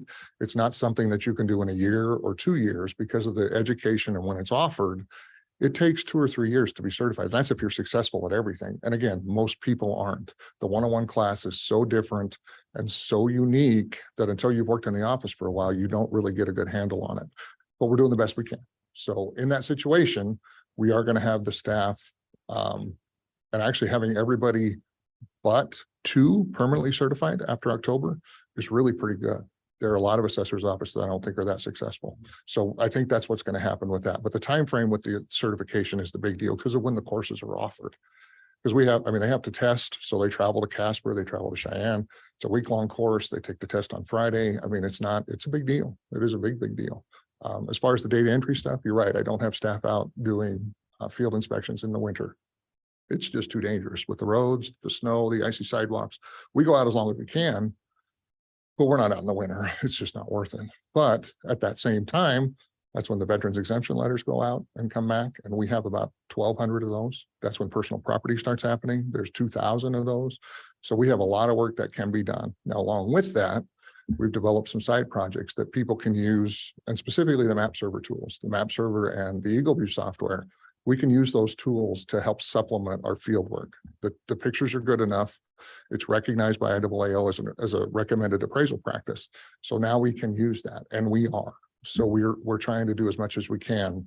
Even when we're not in the field, we're still actually out there looking, cleaning things up, qualities, conditions, looking at effective ages. We're looking at commercials. We're looking at industrial accounts. We're looking at everything.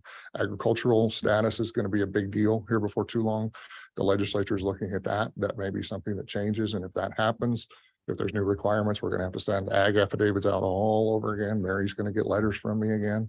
So it's something where the process, it's on a rotation, and we're trying to get that rotation just a little bit tighter. So I wanted to mention the whole property tax exemption and everything else. I think in the ag that you just brought up, I don't want to get the cart before the horse. We don't know what the legislature is going to do. And to say that, we're going to fill this position because it's going to change, it may not change. Who knows? And so I don't feel like that's necessarily the right thing to do, especially because we don't know how it's going to change. We don't want to put a bunch of money and energy and time into doing something that's going to turn out completely different in the next legislative session because we have really no idea what's going to happen there. My other question is the $50,000 that you said were remaining within your budget. Was there a reason that was?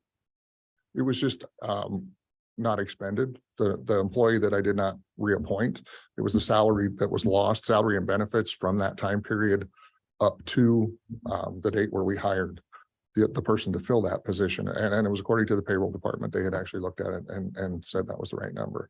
And I agree with you. I don't know what the legislature is going to be. I don't have any idea, and I'm not filling this position in anticipation of that.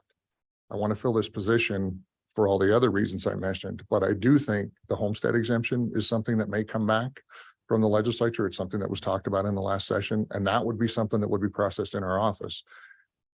And I don't know any other way to do it. It would be a lot of manual entry on our end, but you're right. We don't know for sure, but it was something that was discussed. And, filling the property tax refund program to help people with their rising tax bills was a huge step and a huge win.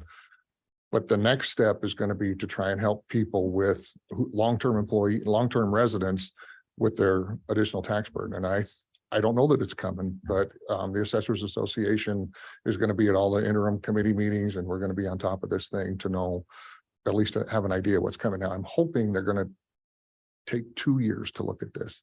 Because property tax reform is a big deal, and the discussion at the legislature was, I mean, the revenue loss that they were talking about on some of this stuff was staggering. And whether they replace it or not is up to them. That's a legislative decision.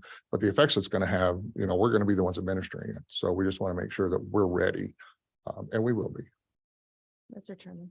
Commissioner Shanefield. So I have great hesitancy in filling this position currently. I think that I would like more information on Dave's plans on certification.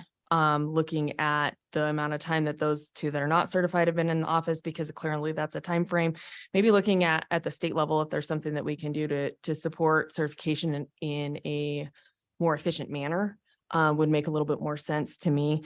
And kind of taking a step back and waiting for us to get a little bit more into the budget process would be my preference moving forward with this. Mr. Chairman. Commissioner Richards. Dave, educate me a little bit on this certification process.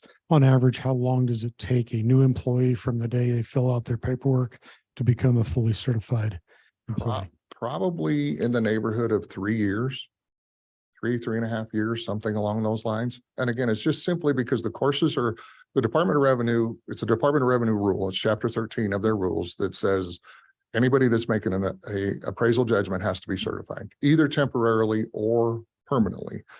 So it takes those classes I mentioned, they're only offered once a year. So, and again, for me, they have to pass 101 before they can do anything else.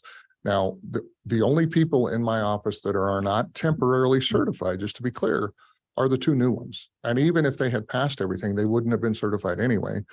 That would have just been the 101 course. They would not have had the USPAP yet, and they would not have had the opportunity to take those other 3 courses. So it's just a time frame, and a lot of the courses are only issued once a year. And again, the department puts those on. We attend, but the department is the one that puts those on. So when they're temporarily certified, what changes between that and getting fully certified? Temporarily certified is passing 101 and then the USPAP and getting those 3 courses. The permanently certified comes, and actually the permanently certified is when that is done. Temporarily certified is passing the 101 and then having, I believe it's USPAP and then one other 30-hour course. Then you have to have 2 more to get permanently certified, I believe is the designation. And we've been trying. I mean, every year I think we're going to get close, and every year somebody leaves and we have to start over. And it's just a timing thing. So you have 3 fully certified? Is that myself, how my math? Myself, my chief appraiser, and one of my other staff. And then the most recent, they were in the middle. We hired, there's 3 in there and they're temporarily certified.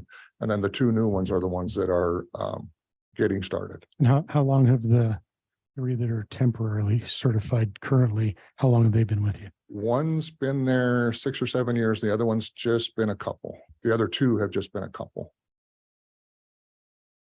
And again, this is not out of the ordinary. This certification, that our field is such a niche field, unless you're involved in property tax appraisal, property tax value, you're looking at, income approaches, you're looking at standards of mass appraisal, you're looking at sales ratios, you're looking at neighborhood grouping, statistical studies, all that kind of stuff. You don't get a lot of that unless you're in a position like this, or you're a fee appraiser already doing that kind of stuff, because it's the same education for both. It's just, whatever the requirements are for the fee appraiser is a little different than ours, I'm assuming. And then Dave, the 2 that are not certified, how long have they been with you? I think you said, but one's been a couple of months, well, just a month, I think. And the other one's been maybe a year and a half. Yeah, thank you. Mr. Chairman, Commissioner Toman. is there a wage difference between a non-certified and a certified? Do they get a raise, a jump when they become certified? Yeah, we worked with Ashley in the HR department to get our job descriptions cleaned up. They had been kind of clunky for a while. And that's how we actually did the break. They're hired and then they have 6-month probation, then they get temporarily certified, then they get fully certified, and those are the steps. So yes, absolutely, education, and they know it going in. If the Department of Revenue does not say you're temporarily certified, you do not get that bump. If the Department of Revenue does not say you're permanently certified, you do not get that bump either. So it's very, very clear. It's very concise. There's no questions. It's not arbitrary in any way. It's all based on education. Well, I think the thing that a lot of the employees don't even realize is that the benefits that this county pays match or exceed the wage they get. I mean, so that is a huge, Sure. huge benefit. And I just want to point that out. Yeah, and we have that discussion. We, that we try and help people to look at all three pieces of the stool, the salary, the benefits, and then the retirement. Those three together are really what you're making.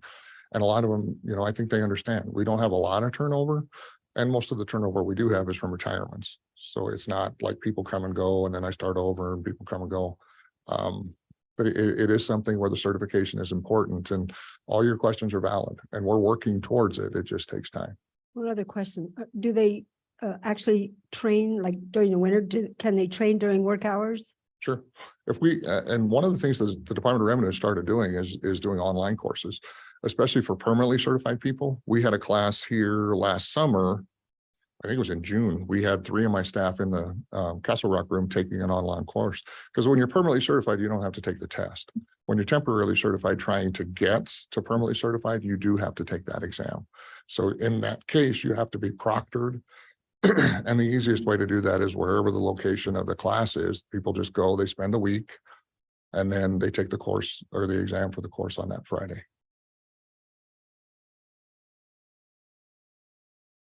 Mr. Chairman, Commissioner Richards. I guess the only red flag I'm seeing is somebody who's been 6 to 7 years, and you said that's not uncommon, but that seems like more than double the average you're talking about. When do you cut and run, I guess is the question. How many years do you give somebody to meet the standard of the job you hired them for? I think it depends on the person, and that particular individual who is temporarily certified now and will be fully certified in October was a good employee. There was a lot of health issues with some family members. There was part of the reason they lost temporary certification. It was because a class that they had tried to attend, they could not get to, literally could not get to. This was 2 or 3 years ago. And there are days when I send people out early. I had the gentleman that went to the 101 class in Casper last time, looked like it was going to snow and be ugly. We sent him on Saturday. So he spent Saturday, Sunday, and then the class started on Monday. The one that happened when those 2 were going to go and couldn't get there, the snow happened on Friday and the interstate never opened up. It just was not, it was impossible to get there. So it happens, but it depends on the individual. I mean, if it's not going to work out in the long run anyway, yeah, absolutely. I would cut and run. But in that situation, that individual had value. That individual was a good part of our team, had some hiccups, but again, will be permanently certified, not temporarily, permanently certified in October.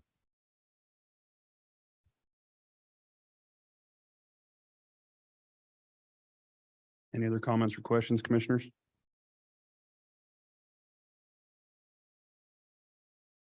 Hearing none, what is your pleasure? Mr. Chairman, Commissioner Richards. I agree with Commissioner Shanefield and Commissioner Slaughter. I see the need, but we have about $5.5 million to cut from our budget requests. And I think we need to work our way through this budget process before we fill any more positions prematurely. So I would recommend we keep this on the table, but we do table it until we have a better look at our budget. Is that in form of a motion, Commissioner? Sure. So moved. We do have a motion to table the request to add a full-time position in the county assessor's office by Commissioner Richards. Sounds like we have a second by Commissioner Shanefield. Mr. Chairman, just point of order. I think the motion was a motion to postpone. Table would be brought back more immediately. Motion to postpone can be brought when the board so chooses.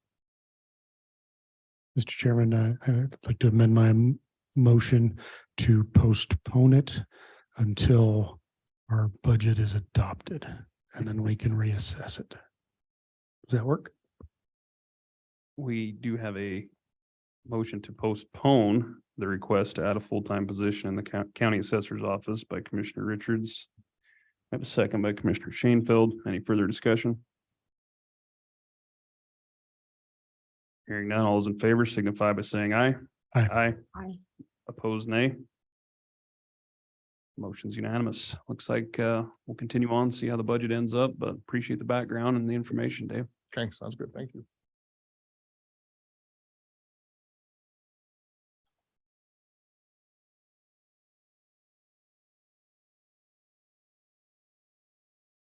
All right, commissioners, next up. A little bit behind, but we'll make up the time, I trust. We do have National Economic Development Week for 2023. Looks like we have Kayla here and members of the board. Good morning. Good morning. How are you guys? We're hanging in there. Good. All right. Well, I'd like to recognize some of our members from our board here today. I have Mark Cowan and Jessica Evans and Marty Carollo here with us. And just a few minutes just to thank you guys for recognizing National Economic Development Week for us. This is something we have celebrated since 2017, and it looks a little different this year. In the past, we've done some events, we've done some trainings, seminars, things like that. This year, we're just going to do a social media campaign and just get the word out to our community about how important economic development is. It's a buzzword. Everybody talks about it. And for SEDC right now, we're just working on revamping strategies from our strategic plan that we had last June. So we'll probably hint at some of those along the way as well. Just some feedback from our board. And also one thing I do want to mention is we are going to highlight some of the projects that are happening currently and in the future. So you might see some Project West information, some Project Bison, and also some updates from Caltech and maybe even TerraPower. So just follow our Facebook and our social media platforms as well. And we'll have those tidbits of information out. And that's really it for us for Economic Development Week, besides your proclamation, which we signed with the city of Green River yesterday, and we'll be at City Council in Rock Springs tonight. So I don't have anything else unless you have questions. Thanks, Kayla. Any questions or comments for National Economic Development Week, commissioners? Well, this is a mouthful of a proclamation, so don't be judging me, Commissioner Tillman, because you know I'm going to stutter through it. But we do have a proclamation here for National Economic Development Week, May 8th through the 12th, 2023.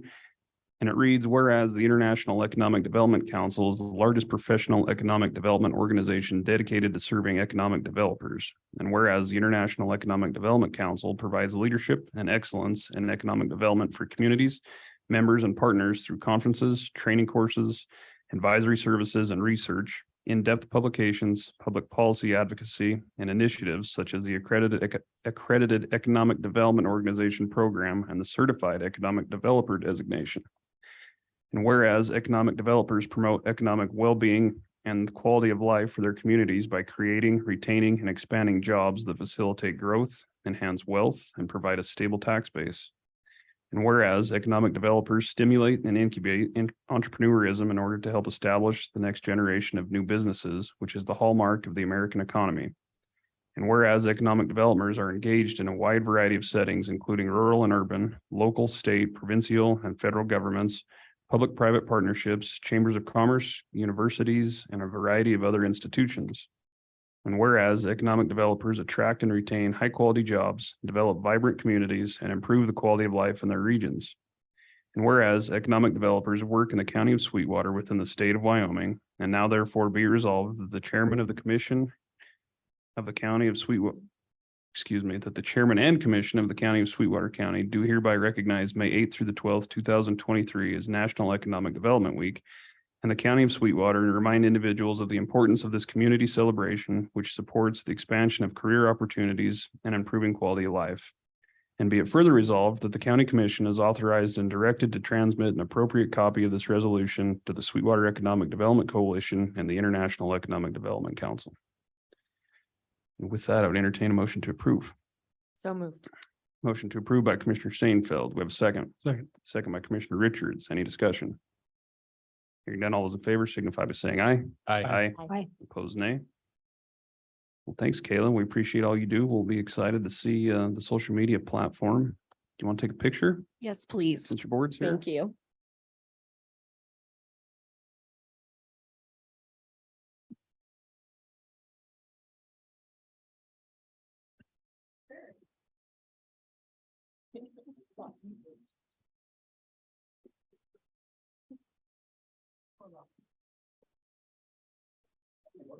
was gonna say, but then you sweat.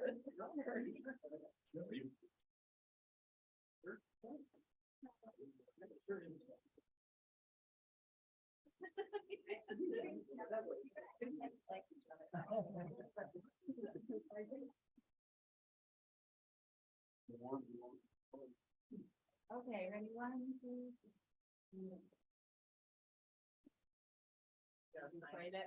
And then we're trying to give it to Sally so she can document the signature and then you can have it back. Yeah, it's fine. Just look at it.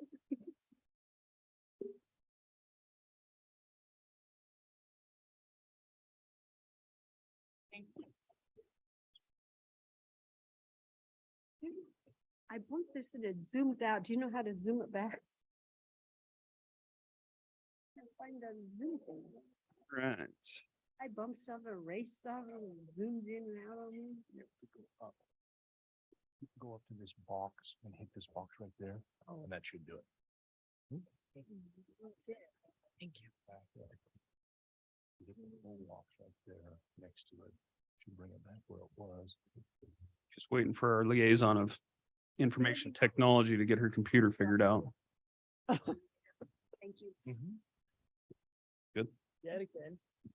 All right, commissioners, next up on the agenda is a request to install a museum exhibit in the county courthouse community room and hallway for September 2023 to March 2024. We've got David Mead, the executive director of the Sweetwater County Historical Museum here. Hi, David. That is a long title. Yeah. Let's just say museum director. Thank you, Mr. Chairman, and thank you all commissioners for having me here. I know we're running behind. Can you hear me okay? I think so. So I'll try to keep this short.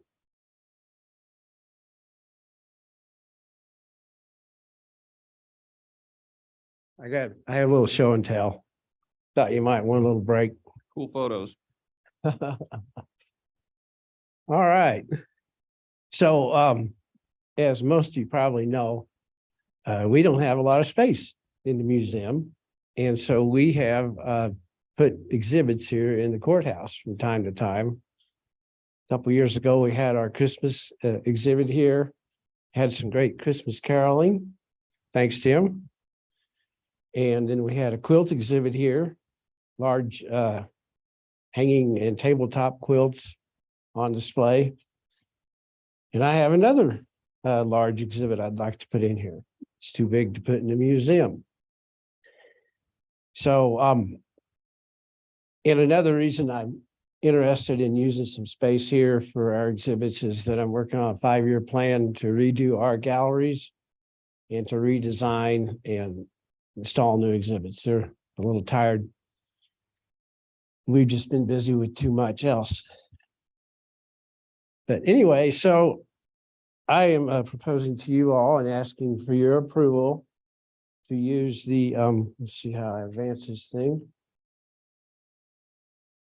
To have an exhibit here in the courthouse commemorating the legacy of river guide A.K. Reynolds. Any of you heard of A.K. Reynolds? Well, you will shortly. And the construction of Flaming Gorge Dam. Aren't those pretty pictures? Nice that they actually hold water, or it did at one time. Maybe again in the future. So the exhibit will feature a historic riverboat that was built here in Green River and used by A.K. Reynolds to float down the river.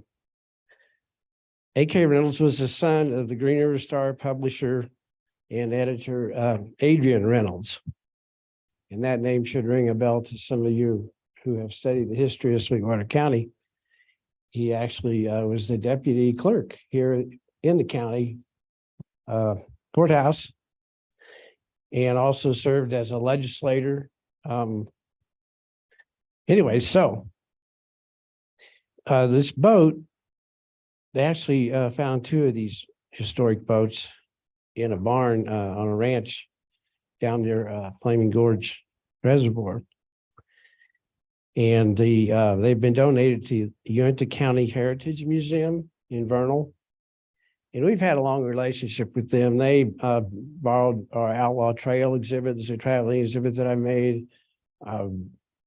They've used, we've taken art exhibits down there, worked on projects together.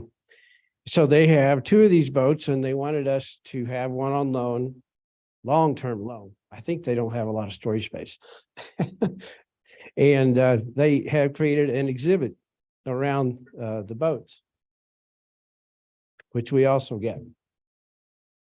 So Reynolds served as a reporter for the Green River Star until he went on a float trip down the Green River with famous rivermen Norm Neville and Doc Marston, 1949.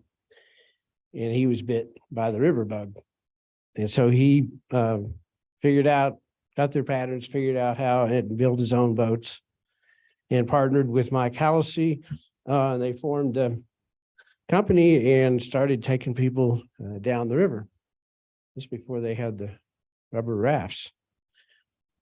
He also hosted some film crews and participated in producing Water to the Door, which was by famous filmmaker Al Morton. So we plan to have this part of the boat part of the exhibit in the community room, providing that you all approve.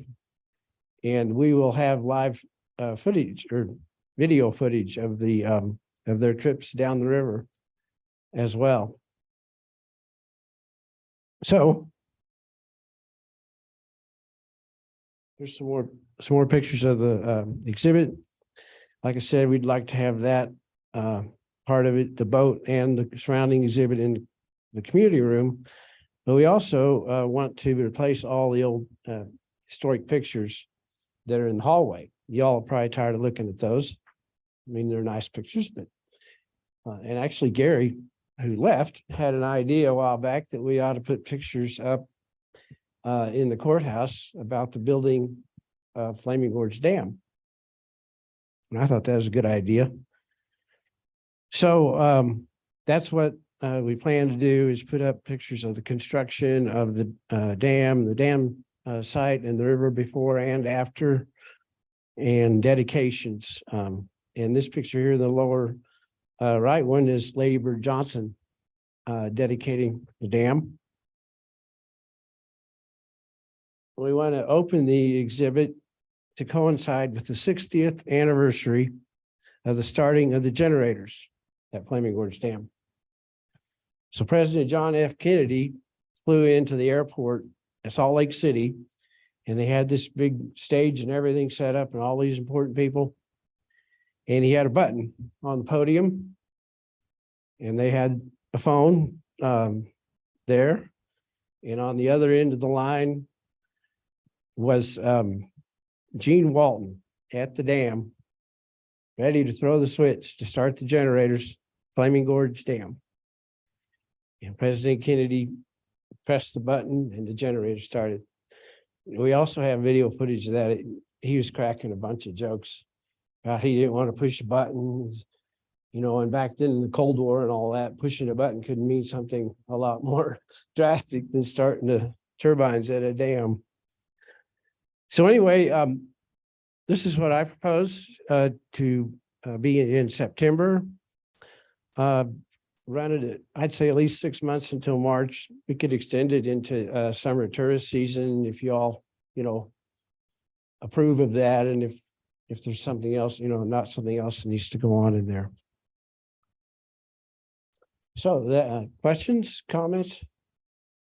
Questions, commissioners? Mr. Chairman? Commissioner Tillman? Yeah, I would just say put a sign in front of the other offices notifying that the display is here, because sometimes they come in the courthouse and they don't realize that you have something great. Yeah, it would be good. Wayfinding Yeah. signage to get people to it. Since it was an idea by Gary, is there still going to be a room for his portrait down there in the hallway? We just want to make sure we're not invading any. Well, yeah, we could finish portrait up. No, I think it's really cool. I appreciate the back. We could do a cutout, life-size cutout of it. No, I think it's neat. A lot of history behind that I didn't know about until I read the packet. So I'm in full support of it. Mr. Chairman. Mr. Shanefield. I just wanted to tell Dave and his staff, thank you for being innovative and recognizing that you have an awesome historical museum, but it doesn't have a lot of space. So there's room and spaces that you can expand and do cool exhibits like this. And I think that this is fantastic and I'm excited to see it down there. Thank you, Mr. Shanefield. It's Mr. great to Chairman. have you back as our liaison, by the way. Mr. Slaughter. Dave, I just one question, as you have limited space, so do we. And was just wondering how having 7 months of taking up the community room could potentially affect us. And we've not had that discussion. I love the idea. I think it looks great. I'm just a little bit concerned because we oftentimes need spaces. We're using that space right now for our current Veterans Affairs specialist who's coming into that space. So we'd have to make some arrangements there. So I'm just somewhat concerned about losing that space for that period of time and what it may, how that may impact us. Has anybody had any thought with respect to that, commissioners? Has there been any other discussion? Dave, have you had any discussion? Well, I first cleared this with Gene Gursky. And he mentioned that the veterans person comes in on Wednesdays, once a month or something. Yeah. And previously, when we used that space, that person was in the HR office, I believe, where they have the big Yes. table in the back. But then Gene also has a conference room down there. Yeah. So he said he thought that would be fine. I did email Gary on this too, because I know that he arranges that. And I didn't get a response. I was hoping he'd still be here and I could just ask him. Yeah, just thinking about that, it was just something that, it could be an issue because there have been, when we've done retirement parties or things of that nature, that's the space that they That's typically true. used, and it would, we'd have to find other spaces to do things of that nature if that were to take place. Well, I don't have to have an answer today. If you want to check that out, there's Gene. I guess the question, maybe you could do a fenced off display in the hall downstairs, or would that be illegal? Fire away. So Gene, I raised the question with Dave about the community room itself and the fact that we used it oftentimes for different things, and that having that displaced for 7 months could potentially be an issue. He said he had spoken with you after I had made the question, but just wanted to address that. No, and that's why I came up. Sorry, I was on another line. Dave and I did talk about it. We do use the community room on Wednesdays for veteran services. However, when we've used it for other things, she just goes into Gary's meeting room / office on the Wednesdays because she's only over here on Wednesdays. Other than that, the only other time we use the community room was during voting. Okay. That community room is actually not used nearly as much as it used to be. Okay. On occasion, retirement parties, stuff like that, but we do not use it very often. 7 months is a long time. I mean, to plan out everything, there's always something that will interfere. But like I said, the Wednesday veteran services is an easy solution, and we've done it before. Okay. Will it be needed for voting then? No, because we don't have voting this year in November. Unless We're it's- at off year. Yeah. I just meant Unless if you it was guys know- extended or something like. Yeah, that. unless there's a special election or anything, but I think that already had to be done probably to get on there. Or close. Yeah. But even next year is what I was getting at is, if they extend it past whatever the date was, March. Yeah, I we'd guess have that's to figure something we'd that have out. to take into Yes. consideration. Yep. Yeah, I figured I'd talk to Broach Gene that. and Yeah. Yeah. Okay. You all come back, Yeah. I just was thinking 6 months and shoot, I actually totally missed tourist season. And I think the tourists, I think that out of town visitors and tourists might be interested in seeing this exhibit. We get a lot of people coming here. They're going to Flaming Gorge in the summer, and we could put the sandwich board out front like we've done before for exhibits, and I don't know, you might get some visitation here. We Usually can don't cross come that bridge when we get to it. They usually don't come on Tuesdays because it's full of a bunch of politicians here, so just take that into consideration. Any other comments, thoughts, commissioners? I guess if there are a conflict or conflicts that come up, we can address it at that time and move it around if we need to. Mr. Chairman, I think it's a great idea. I think we have a lot of unused or rarely used space in this building, and this would be a great chance to get the community to come in and see it. And yeah, I'd like to see some signage out there directing people. Let's use this facility. Let's make Gene work harder. Yeah. No, we don't want to do that. All right, He has done a lot for the museum. What is your pleasure on the request to install the museum exhibit in the courthouse community room and hallway for September 23rd through March 2024? Mr. Chairman, Commissioner Shanefield. I'll make the motion to approve as presented. Mr. Chairman, I second that. Motion to approve by Commissioner Shanefield. We got I do support having the real things on display, like a boat. Thank you. And Commissioner Tolman, haven't forgot about Farson either.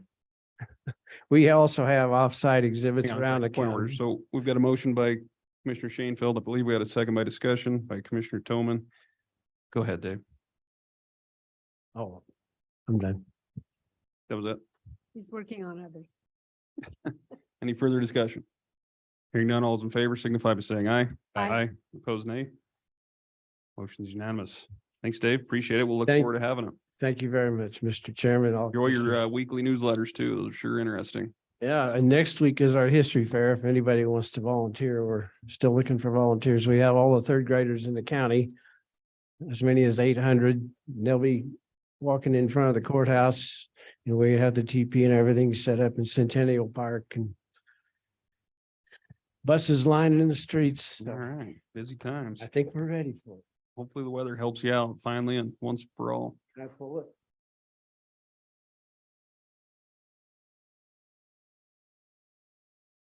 Thank you all very much. Thank you. Appreciate it. Next up, commissioners, got the Memorial Hospital Sweetwater County SLIB project update for the MOB award. Got Tiffany Marshall, Executive Director for the Memorial Hospital Sweetwater County Foundation, and Irene Richardson, the hospital CEO. Morning, ladies. Is it still Welcome back. morning? Good morning. It is for now. All right. Feels like it's afternoon, but You want me to make this short and sweet? floor is yours. All right, awesome. So you guys aren't strangers to our SLIB projects that we had. We got our lab renovation project approved in December.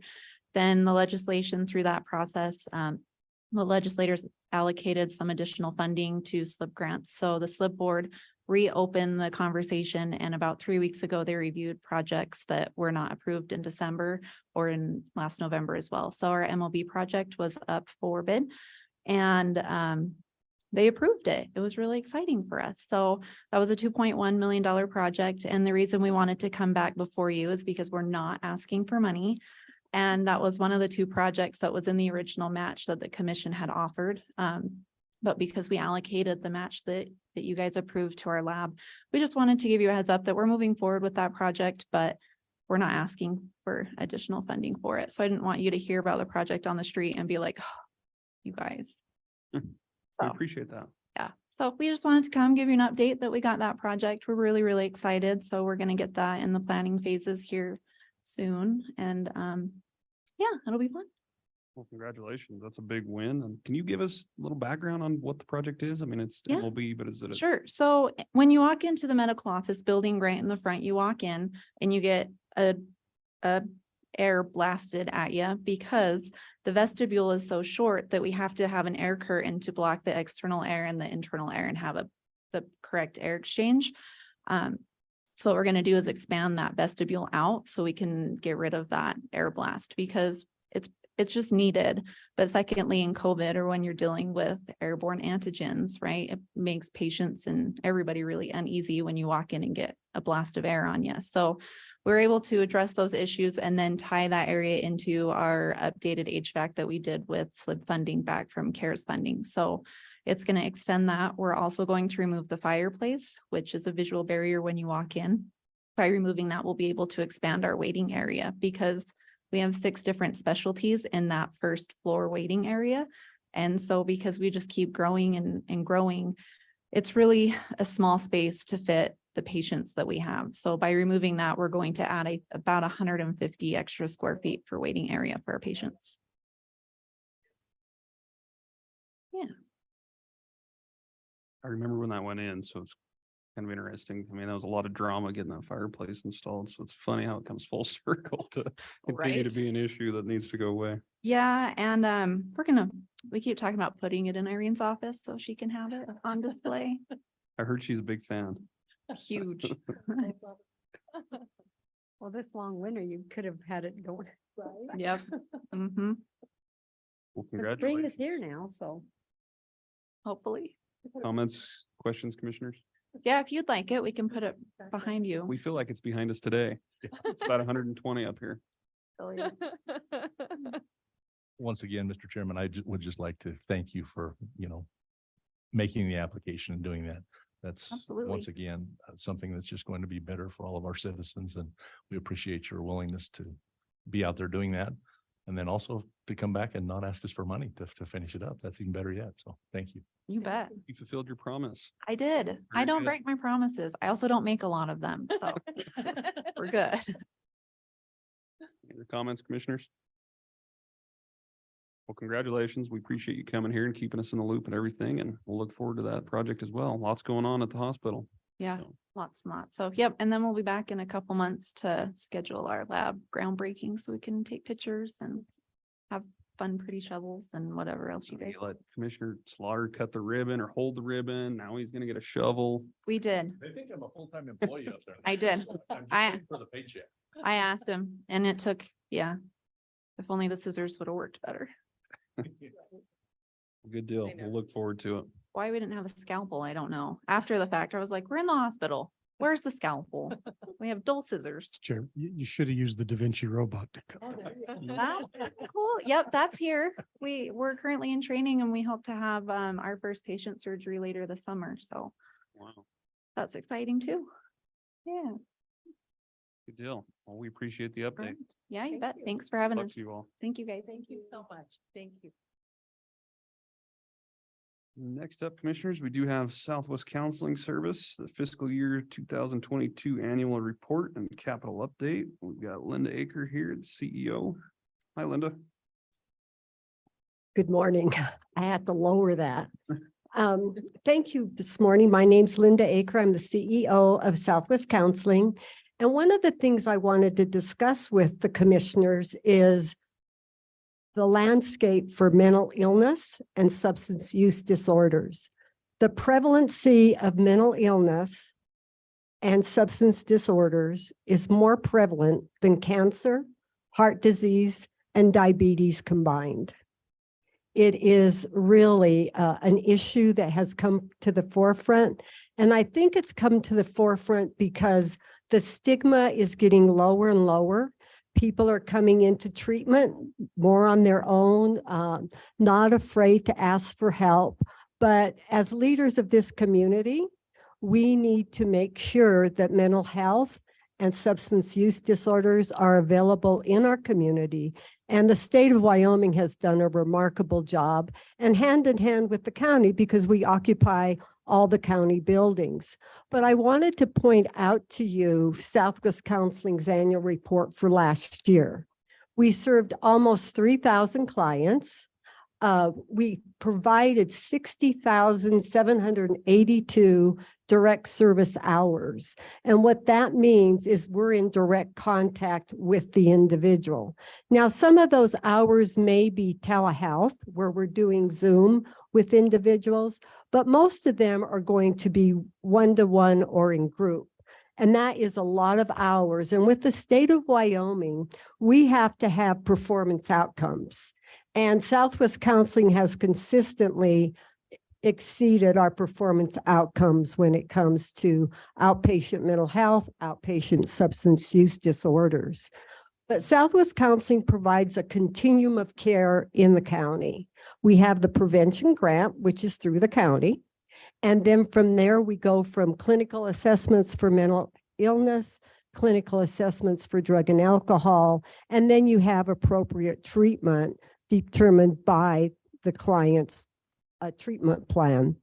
So those are really important aspects. They go into individual, they go into family. With substance use disorders, you can have intensive outpatient. Intensive outpatient is 9 hours a week. In addition, with those 9 hours a week, one time a month, you have to see the clinician one-to-one. And there's a whole host of different groups for adolescents versus adults that we serve. And 1 in 5 people who are an adult, 1 in 5 will experience a mental illness in their lifetime. 1 in 7 from age 12 on up will have a substance use disorder. And we know today the prevalence for little ones, children and adolescents has grown extremely large. They're suffering from anxiety, depression, and really those two in mental illness are the prevalent diagnoses. It is anxiety, major depression. For people in the adolescence, it's ADHD, where they have an attention deficit, but we're seeing more and more young people experiencing anxiety, depression, and the suicide rate in Wyoming is exceedingly high. And for the age group of 12 to 18, it's the 4th cause of death for that age group. So there's a lot of work to be done in mental illness, in treating substance abuse, and one of those are really what you need to have in place so you can have other services come into effect, such as our residential programs. And if you go back to the year 2000, Southwest Counseling initiated the methamphetamine initiative. And we proposed a 100-bed facility at that time for drugs and alcohol. It was soundly defeated by our community. And what you're seeing today is we have 165 beds. It's not the ideal way to do it, but in 2000, we had an 8-bed facility for mental health clients that need a home. And we had 3 beds for women with children that had a drug and alcohol problem. And so you can see from 2000 to today, we have expanded our services. And in addition to those services, we also provide social detox. A person has to be medically detoxed before they can come into social detox, because there's a lot of medical problems that can really arise if the person is not stable enough for social detox. The other is crisis stabilization. It's no longer called crisis stabilization. It's called subacute care. And what we consider subacute care is it's one step away from being hospitalized for a Title 25. We have very limited beds for that, but very important for our community. So in addition to that, we also have a subcontract with Uintah County, and Uintah County is extremely important to the state of Wyoming. They have beds for a mental illness, and they're in close proximity to the state hospital. So they really provide a needed service, and we work in conjunction with the state hospital. They discharge to Southwest Counseling. They'll discharge right into Uintah County as well.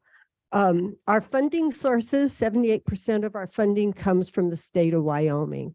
The state of Wyoming has really been aggressively, in the past few years, placing money into mental health and substance disorders.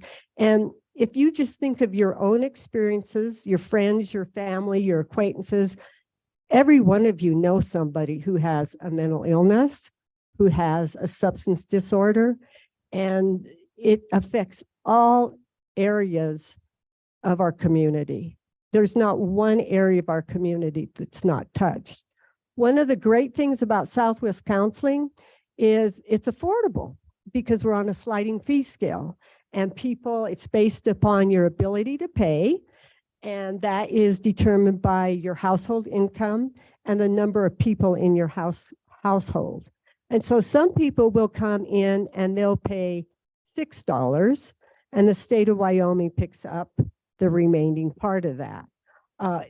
And you can see from our income level, we serve the poorest of the poor. There's no doubt about it. We do serve people who have insurance and who have EAPs, but that's a very small population. The age groups, men and women, it's really close. Men are at 49%. They're catching us up with us women with 51%. And then the age groups is at 18 to 21. It's a large group that we really look at. Now, we have certain things that we can brag about at Southwest Counseling. We are the first certified community behavioral health center that has that designation in the state of Wyoming, which is really positive because it pushes us to elevate services to a higher level. And one of the priorities for the CCBHC, and it has always been for Southwest Counseling, is our veterans. And so you can see that we have work to do in getting our veterans to come into Southwest Counseling and really looking at how we can reach out to them so they are not stigmatized by, I've got a problem, I need help. You can't think away depression. You can't think away anxiety. You can't think away when you're addicted. And you know, addiction is a chronic disease. It may take one time in treatment. It may take 2 times in treatment. It may take that 3rd time in treatment. And for some, it takes 4 or 5. But when it works, it is awesome because the person actually comes back to living a fulfilling life. So what we do at Southwest Counseling is critically important to each and every one of you, each and every one of our families, our friends. Mental health is essential for overall health. Without your mind, without the ability to think, have emotions, you do not do well in life. And so when you think of yourself, it's one of our individuals had to go before a court lately, and we talked to him because it was important that he knew how to address people. And we told him, you know, whatever you do, just answer directly and do not say, uh-huh. The first thing that came out of his little mouth was, uh-huh. And it's because they think and they process information differently. And you know, when you're speaking to a group of people, it can be a little difficult. So I think the more we can increase mental health awareness, and that treatment does really do awesome work. It really does. We also provide medication management. We did at one time have a person on site. Now we have a psychiatric in adult and children who provides us telehealth. And then we have another woman who's an APRN who does psychiatry also. The other thing that we do have at Southwest Counseling is we have medical services. It's very important. And the way the medical services came into being is for every person coming into Southwest Counseling, especially into the residential programs, they do need to have a physical. We do need to know what's going on with them.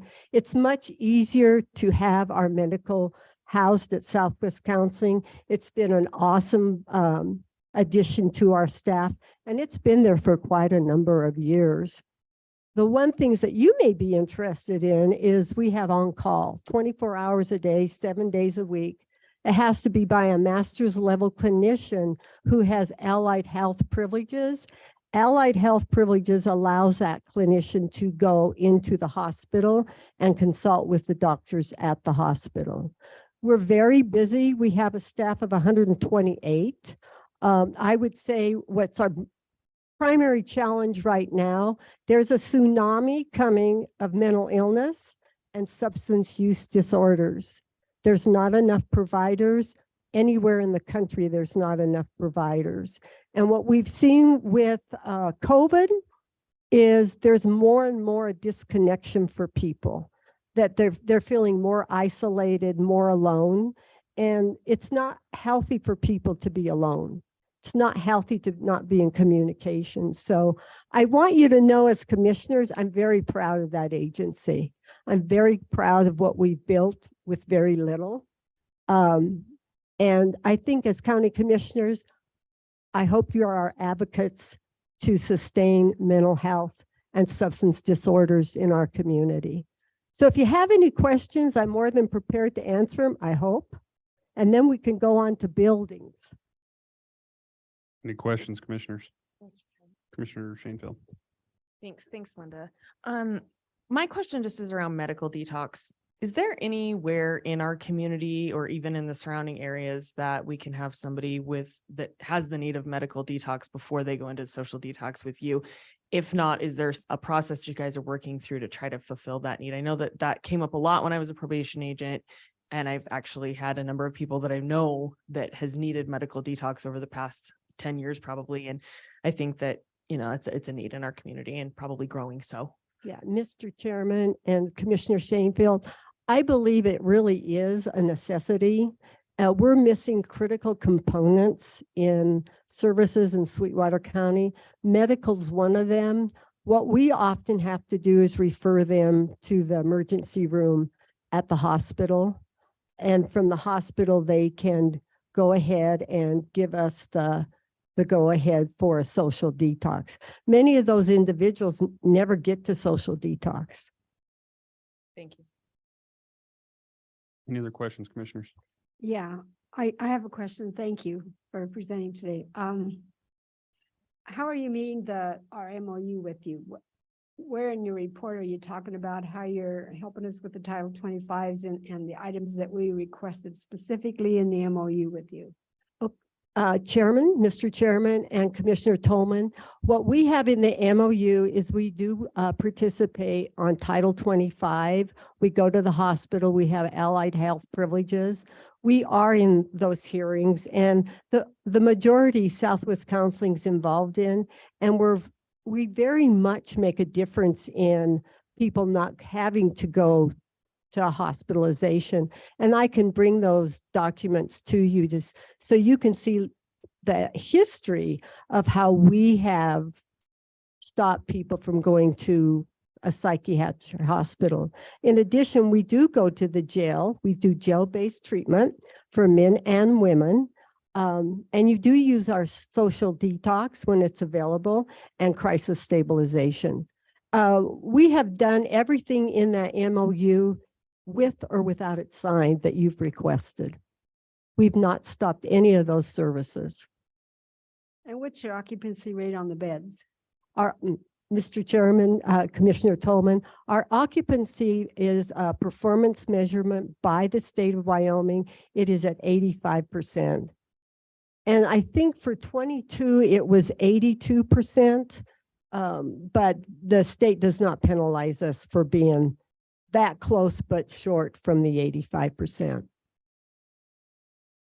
I guess that's my conflict in my mind, why we're sending them to the hospital and we're being charged Title 25 if you have vacant beds. Commissioner West and Commissioner Tolman, our beds are very limited. We only have 4 subacute beds.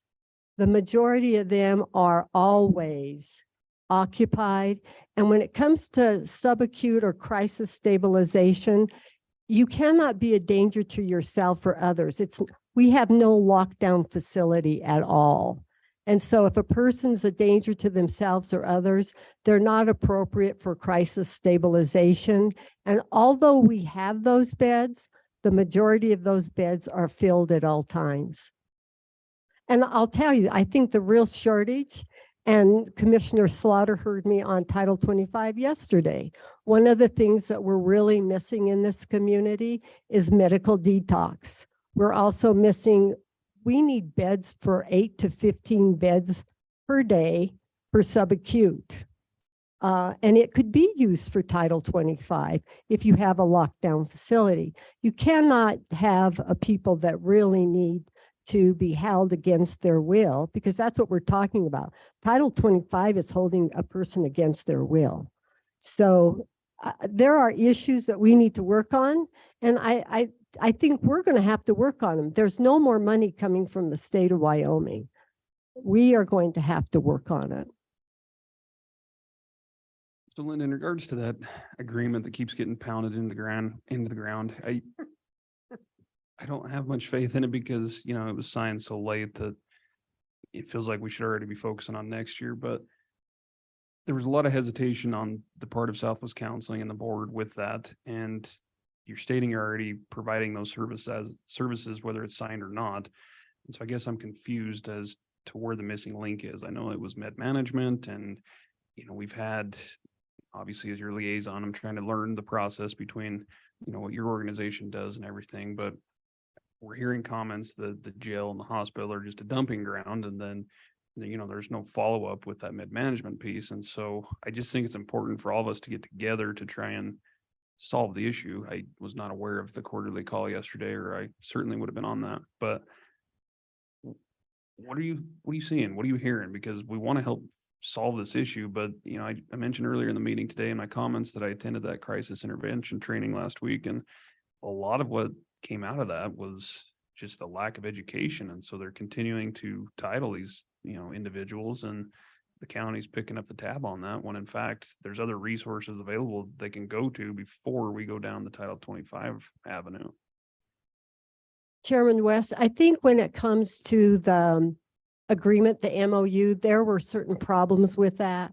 It may have not been from a legal standpoint, but from a practicality standpoint. Initially, it had in that contract that we were to do medical detox.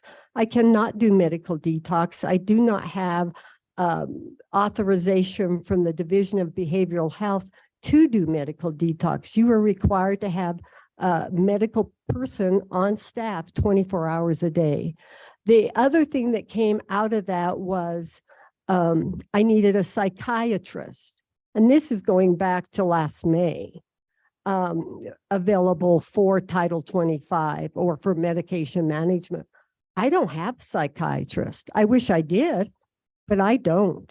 I only have telehealth. And then at the hospital, Southwest Counseling goes there as a guest. We're a consultant. We just cannot walk in and say, hi, I'm Linda Aker here. I'm here to see so-and-so.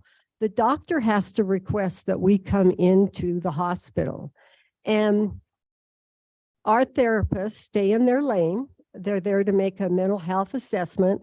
They're there to determine if a Title 25 needs to be taken out on the individual. That's a very important document. And it's also a procedure that takes away the right of the individual. The minute that Title 25 goes into place, they cannot leave that hospital. Their family, their friends cannot get them out. So we take that very seriously. But I think when it came to medication management, the issue was we were reading it as if our therapist had to provide the doctor, the physician in the hospital with medication management. They are the doctor. They are in charge of that patient. Now, once released from Southwest Counseling, from the hospital into Southwest Counseling, I can get them into an appointment to be seen. I can also schedule them into a psychiatric appointment if they're willing to come in. What you'll find a lot of times is people are unwilling to take medications. They don't like the way they feel. They don't like the way they cannot process information. So I think it was a misunderstanding, because the clinicians, they're not going to recommend medications or another provider that we don't have for them to recommend.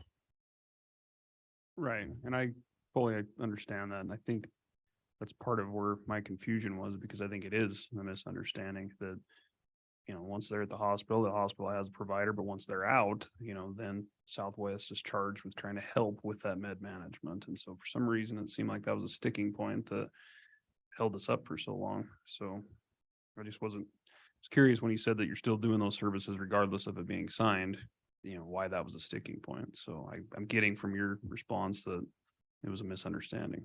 Mr. Chairman, I believe it was, but we would never do anything that's not in the best interest of the people that we're serving.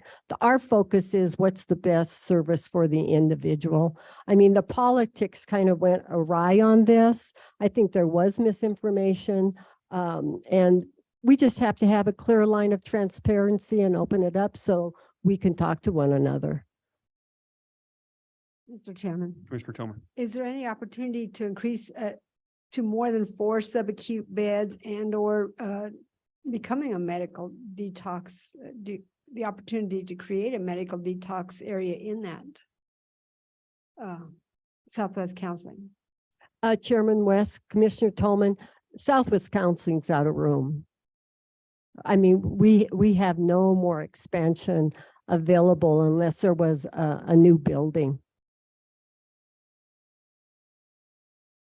Mr. Chairman. Mr. Slaughter. Going back to the Title 25 issue, Linda, obviously I'm trying to learn and have participated in the last couple quarterly calls on Title 25. And obviously, in my prior capacity, I saw that Title 25 has been an issue for a long time. It's continuing to be an issue. And it just makes me wonder if it wouldn't be beneficial, because this hasn't been done for the last year or so, is what I'm told, to get each of the principals who are dealing with this in a room together rather than on a Zoom call and sit down and discuss where the issues are. And I think with having people in the rooms, because I agree with you 100%, there's no doubt in my mind, you're trying to do everything you can in the best interest of the citizens. I think the hospital is trying to do the same thing. I'm sure the sheriff's department is doing the same. We all want that same thing, but for some reason, there's a missing link. And I think the only way you get to that point is by having all of the principals in the room together. So would you see benefit in doing that? And would you think that that would be beneficial for us to look toward doing something like that in the near future? Mr. Chairman, Commissioner Slaughter, absolutely. I think Zooms have an appropriate place, but I think this is a huge issue. It's only going to get worse. It's not going to get better. And I think the key is we have to prevent and intervene as soon as we possibly can, rather than waiting for a Title 25 to happen. And we do have people that once they leave the hospital, they want no services from Southwest Counseling. They don't want to be bothered by any entity, but then they'll resurface in a month. And guess where they'll be? At the hospital, being titled again. And so that is the other issue we have is, what do we do for these people who frequently utilize but do not follow the recommended treatment plan? And we always have to remember one thing. They have their freedom like you and I have our freedom. So we deal with that all the time. But I think that would be a great idea. I think it's something we really need to follow up on. And as you say, sooner rather than later, I would like to see us do that, because I see the mental health issue as being a crisis. As you say, I think the tsunami that you're talking about I don't think it's coming. I think it's here. And I think it's just going to continue. So I think if we can do that, we will certainly, at least from my perspective, something we'll try and set up and be a part of. So Linda, I have one question. Part of what came out of that CIT training last week was basically what you just said. If people, walk out on their own, then they're back on the street. Law enforcement can't charge them with anything. And so they spend their time at the jail for, their first hearing or their initial hearing, and then off they go. And so they're arresting them. They're back on the street. They never get charged with anything because, they're not committing a crime. It's a mental health issue. And so they just keep going round and round with not knowing what else to do with some of these individuals. And if I'm understanding it right, most of your beds are full. And so, they talked about other avenues with DFS and things like that some weren't aware of. But in your opinion, what is the missing link? Is it psychiatric? Is it additional bed space? I mean, you've alluded to some of that today, but I'm just curious where there's these individuals who are struggling, but they just keep going through the system and nothing comes out of it, other than, ultimately the loss of life typically. Chairman West, I think that's a really complex problem. I think one of the things that we attempt to do at Southwest Counseling is we attempt to do what's called wraparound or high fidelity wraparound case management, where we can link up people with the necessary services that we have in the community. And we do that, but there comes a point in time that they want to be on their own and do what they want to do, and they cut off services. But I think you're right. I think what we're doing is the jail absolutely sees mental illness in their people that they have in jail. I think it's going to get so much worse if we don't do early intervention and as much prevention as possible. But even with that, what we have to deal with is going to get worse. It really is. And I think the subacute beds is a step in the right direction. You need more beds. Subacute's not for long-term stay, because for our residential beds for substance disorders, we have really reduced that. We're going down to 4 months to 5 months and then putting them in lower levels of care. For mental illness, our mental health homes, those may be long-term clients. The best they're going to do is live in a 24-hour care facility and be with us. But the state believes that's an investment, because if they would be out there causing problems if they were not on their own. But I think the subacute care is short-term, 30 days at the most. You connect them up with resources. You get them on medications if possible, if they're willing to take them. There's not one easy answer to this. It's a very complex problem, and we're seeing more and more young children experiencing very sad depression, anxiety, and suicidal thinking. Yeah, I mean, if it was easy, if there's a crystal ball, it would be solved overnight, but it's not. So I'm just curious, what we as a commission can do to try and attack it more head on, because it's, as you said, it seems like more is coming down the pipe. So Chairman West, I would say the more we talk about mental illness, the more we normalize it is a part of life. It is an illness. Treatment is available. We have got to change our attitude towards people who are addicted to substances. We've got to change our attitude towards mental illness. We've got to be proponents. I think Governor Gordon has done an outstanding job of bringing it to the forefront. The business community at the state level is saying we have got to attend to these problems. And I think workplace, if they have an EAP, it's a wonderful opportunity for people to get the help they need without having to announce it to everybody. But it's affordable. EAPs are affordable. The employer will pay for maybe the first 6 sessions, and then it goes to the insurance. So I think if you're not doing that for your employees, that's something for you to consider for the employees of the county. Mr. Chairman. Commissioner Richards. Linda, thank you for being here. Appreciate the information. At a recent WCCA meeting, we were updated on the new prioritized tier system that's going to go into effect next year. What's that going to look like for you and your budget, and then of course our share of your budget and how we interact? Commissioner West, Commissioner Richards, very good question. It's called Behavioral Health Redesign. They've been working on it since probably the year 2016. It will be operationalized July 1 of 2024. And right now, if you want to come to Southwest Counseling, you come to Southwest Counseling and you are placed on a sliding fee scale. There's no barriers into treatment, and that's really important to me as the CEO. I want no barriers for a person saying, I can't go there because I can't afford it. I can't go there. I can't get a residential bed because I can't get a physical.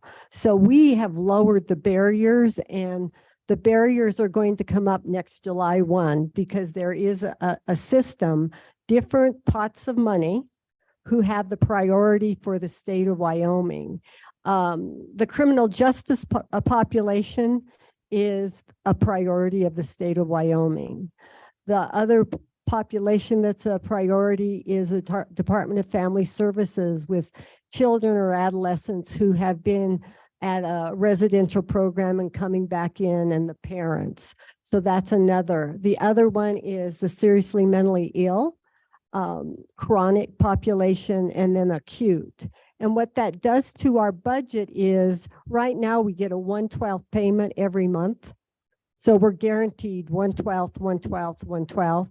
Next year, it follows the client.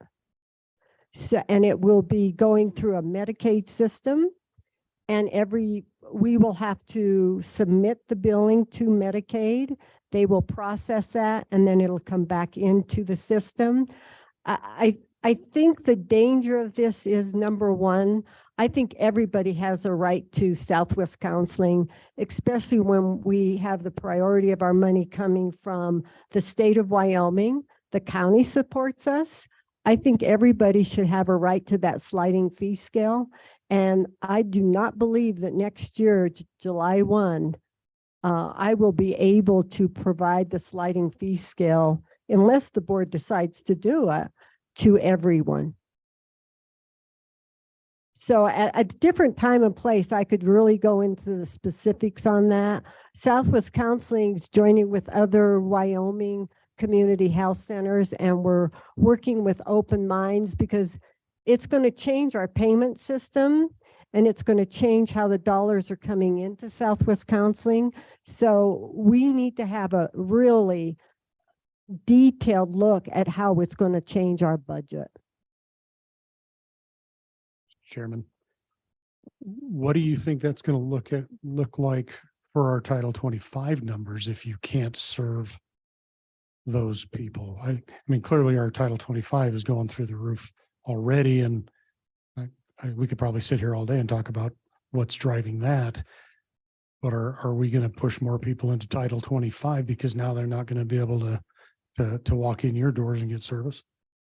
Chairman West, Commissioner Richards, we will always service Title 25. That's a high priority for the state of Wyoming, mainly because after the county is done paying and they're entitled to an involuntary hospitalization, then the state of Wyoming picks it up. So that will still be, we will still have to do Title 25, which is a priority for us, because really the most effective treatment will be in your own community.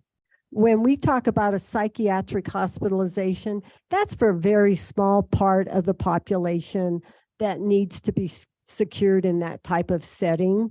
But today, they used to go for a month, 3 months, up to 4 months. They're being released in 5 or 7 days. So if we can have that psychotropic drugs and medication available in our community, and it can be telehealth, and I think the hospital right now is looking into telehealth at the hospital. But you're right. I think if we do not do something locally, we will not have the manpower to deal with it. Southwest Counseling right now is teetering because we don't have enough master's level clinicians. We're continuing to handle the load, but it's getting more difficult all the time. Chairman, I guess, yeah, we take care of Title 25. We have to do that. But I feel like in so many cases, by the time somebody's Title 25, we've already failed them because if they could have walked into a clinic ahead of time and gotten some preliminary care, we might have avoided the super high expensive of Title 25, because visiting a clinician is considerably cheaper than putting somebody involuntarily into a locked room and providing them with a lot of medical care. So I think that's my concern here, and thanks for clearing some of it up. We really need to be talking to the state, because Title 25 shouldn't be the goal for gold standard care. We need to take care of people long before it gets that far. Thank you, Linda. Chairman West. Commissioner Richards, I think where you see that is they put that acute SPMI, the acute psychosis, and they would see that Title 25 would be there.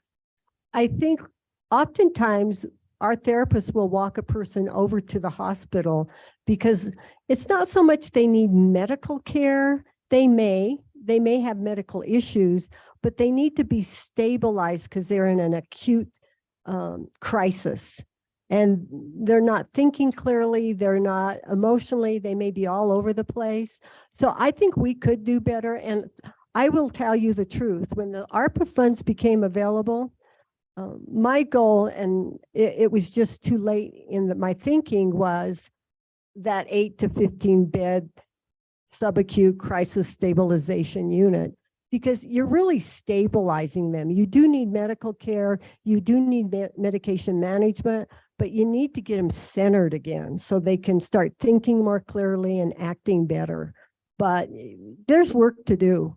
I think we just have to decide we're going to do it. Mr. Chairman, well, I would just add, I guess we're going to hear from the ambulance people, but they're seeing the increase and it's costing the county in ambulance calls too for the issues that we're facing. Yes. Okay, I hate to speed this along because it's very important stuff, but we're way behind. So I know you got a capital piece you wanted to talk about. We can only imagine. Oh, Commissioner West, I think I'm going to be here every month, but it's okay. There are some capital expenditures that are not on the buildings that are going to be covered under ARPA. And one of those buildings is on 1901 Churchill. It is a mental health home for the seriously mentally ill. That building was purchased in 1999, and we have done some work with it, but now we're looking at, we need a new furnace in the basement, and we also need the kitchen to be remodeled, and we want to be able to take, it has a handicapped access. We want to take down that handicapped access because it has no longer required by us because we have other facilities that are handicapped. The other issue with that building is the siding needs to come off. It has a terrible problem in the wintertime with the wind blowing. The wind's blowing through the building, so it's very, very cold. So we'd like to take the siding off and look at the windows to see if we can either patch them up, caulk them around, or we replace them totally so they don't leak as much.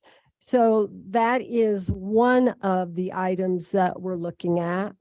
The other one is at Century, and that was purchased 2007. And there really hasn't been very much done in that facility except the flooring. But now we need to go ahead and look at a total remodel of the kitchen. And I think I failed to mention that is also true for Churchill. The kitchen cabinets are falling apart, and we have probably repaired them as much as we possibly can, that we're going to need to pull everything out of that kitchen as well. So that's Churchill, Century. At Foothill, we have a slight sewer problem. It's consistently getting plugged up, and there's not a clean out in that building. And we want to be able to look at that and see if we can put a clean out in that area, and that will result in the concrete needing to have to be jackhammered and finding where we can do that at. So those are not terrible. They're just common capital construction, I think. I think that's all I have for right now is summer approaches. I think the rest of the buildings are covered by the ARPA. I do already know with the ARPA that the prices have really skyrocketed in terms of what it's going to cost. So these upgrades you're speaking to, are they in your budget request this year? Or are you guys covering those, or that's part of the ARPA fund that's covering those? No, the ARPA funds are totally separate. But I was under the, right. So it depends on what the cost is going to be, because that ARPA fund set aside is $800,000 that we have had to guarantee to the state. But we are asking in our request from the county that you consider, since they are county buildings, to assist us in the maintenance of those buildings. We have never done that in the past, but I think because the cost of everything has just skyrocketed, they're beyond our reach without the assistance of the county. The other thing that we thought of, though, and I have to take it to my board, and my board did not meet last month because they didn't have a quorum. But when we purchased the Foothill facility, we had to come before the county commissioners, so the county commissioners could take a loan out for us, and then Southwest Counseling paid on the loan for 10 years. And so we may have to, Commissioner West, come back to the board and see what our avenues for revenues for these buildings can be. Because for us to come up with 100,000 for each of these facilities is a lot of money.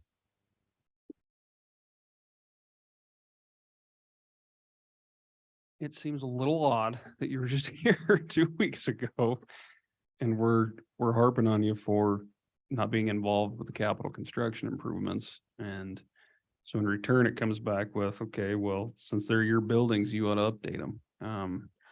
Commissioner West, I'm not asking for the money from you.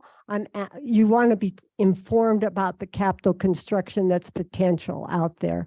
And I would say out of those ones I told you, the priority would be Churchill with the coldness in that building in the winter. It's just a safety issue for people. And then for Foothill, I would even say that clean out that is needed is a priority.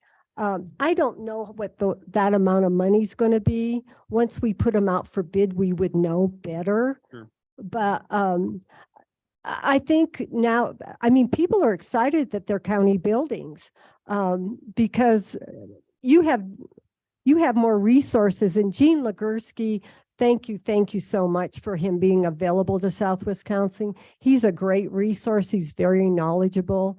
I enjoy working with him. But I think I got to inform you of the capital. And then I think my board also said that, not the last board meeting, the board meetings before this, that maybe it is a shared responsibility with the county commissioners. Maybe it's not. I don't know. Well, the reason I asked the question is because, and I don't want to get into budget talk, we'll get plenty of that this afternoon, but you know, you've got a 40% increase this year, and it directly states that the request for additional capital funding is for updates and maintaining the building that Southwest Counseling occupies. So, I mean, that's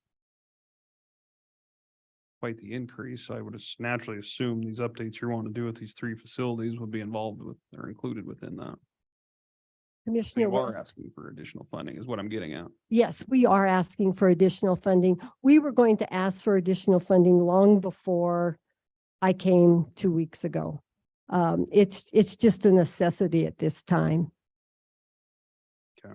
So I guess Mr. Chairman. Commissioner Shanefield. I would like to go back to and look, and I don't know historically what we need to do, but look at what the agreements were when those buildings were purchased, if there was MOUs or anything in regard to that. But that would be something, I'm saying it out loud so that everybody knows. I'm going to go back and see what information I can get in terms of responsibility and things like that. Commissioner West, Commissioner Shanefield, I can tell you, we had no agreements. The Board of Southwest Counseling was able to purchase most of those facilities outright, but we had to have the money. And I can give you an example. Century, we bought for $480,081. Southwest Counseling purchased that, and it came to the county. With Foothill, which is the largest building, we purchased that in 2004, and that was for $2,100,000. And we had to come before the county commissioners, ask permission for them to purchase the building and for them to secure a loan for Southwest Counseling. And we paid on that for 10 years. Southwest Counseling paid on that building. So I have the history of all the buildings, Chairman West. But the MOUs are fairly new. I would say they're 2 years old. Yeah, and I just think it's a complex, it's interesting how it works, you know, as these organizations grow and expand and they take on more property and, you know, you're a component unit of the county. And so now that becomes county property. And then, you know, no one stops to think about who takes care of all these, you know, and so Southwest obviously has multiple facilities, but then what's that mean for, the hospital or some of these other county-run operations? Primarily, they're handling their own. Obviously, they come to us with additional funding requests, but it's something that we probably need to get together on and figure out, which I think was part of the agreement that, continues to be the hot topic, but it's difficult just to, cut checks for capital improvements without having a sure understanding of how the process works. So, I mean, I appreciate, we want to be in the loop on everything, but we also want to use, Gene and the other experts to ensure that, we're getting it done properly, but also it's just not an open checkbook, so to speak. So. Well, Chairman West, I agree with you. I also think when you're dealing with the public and you have the public coming into your buildings, the residential facilities, we are occupied, and there's health and safety issues that we have to attend to very rapidly. And with the county owning the building, not only does Southwest Counseling have a liability there, and we take it very seriously, but so does the county because they're county-owned buildings. And a lot of times what will happen, I can give you an incident, is if a client sees anything that's black or dark in a shower, they always say it's black mold. And once they say that, you have to react very rapidly because black mold is very dangerous. It can cause a lot of physical problems. So I think in many ways we can have a partnership that will be beneficial for the county, beneficial for Southwest Counseling, and for the people we serve. Well, and I mean, that's kind of the conversation we had with the hospital, with their lab renovation, they just wanted the one lump sum. And we had a lot of discussion about that because, what if they don't need that full amount? And so what we ended up coming up with was a voucher program where as that construction, progresses, then they can voucher against it. And we know exactly where that money is going. Difficult when you're coming in and wanting to improve, multiple facilities and we issue a check and then where does it actually go? I mean, that's the accountability piece that we're tasked with as elected officials. So I think it's a conversation we can have. It's a difficult one, but again, I'd have to point back to that agreement and trying to make sure that everyone's on the same page with how it's, handled moving forward. So I don't know if you're looking for our blessing to, go out to bid for these, or if you're just wanting to, keep us informed of what you have coming into the future, or kind of what your goal of today was. Chairman West, I first wanted to inform you, and then as I said before, even with the ARPA monies, I would never proceed without coming back to the county commissioners, but I would like to go out on bid on Churchill. I don't think I'll have to go out on bid for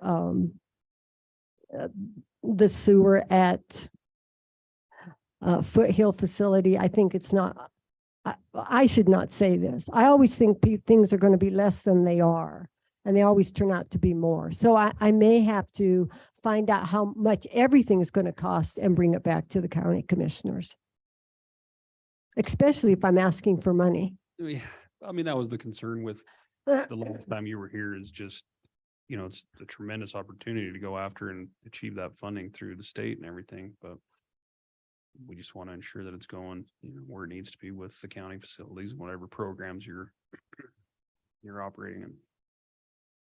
Any other comments, commissioners?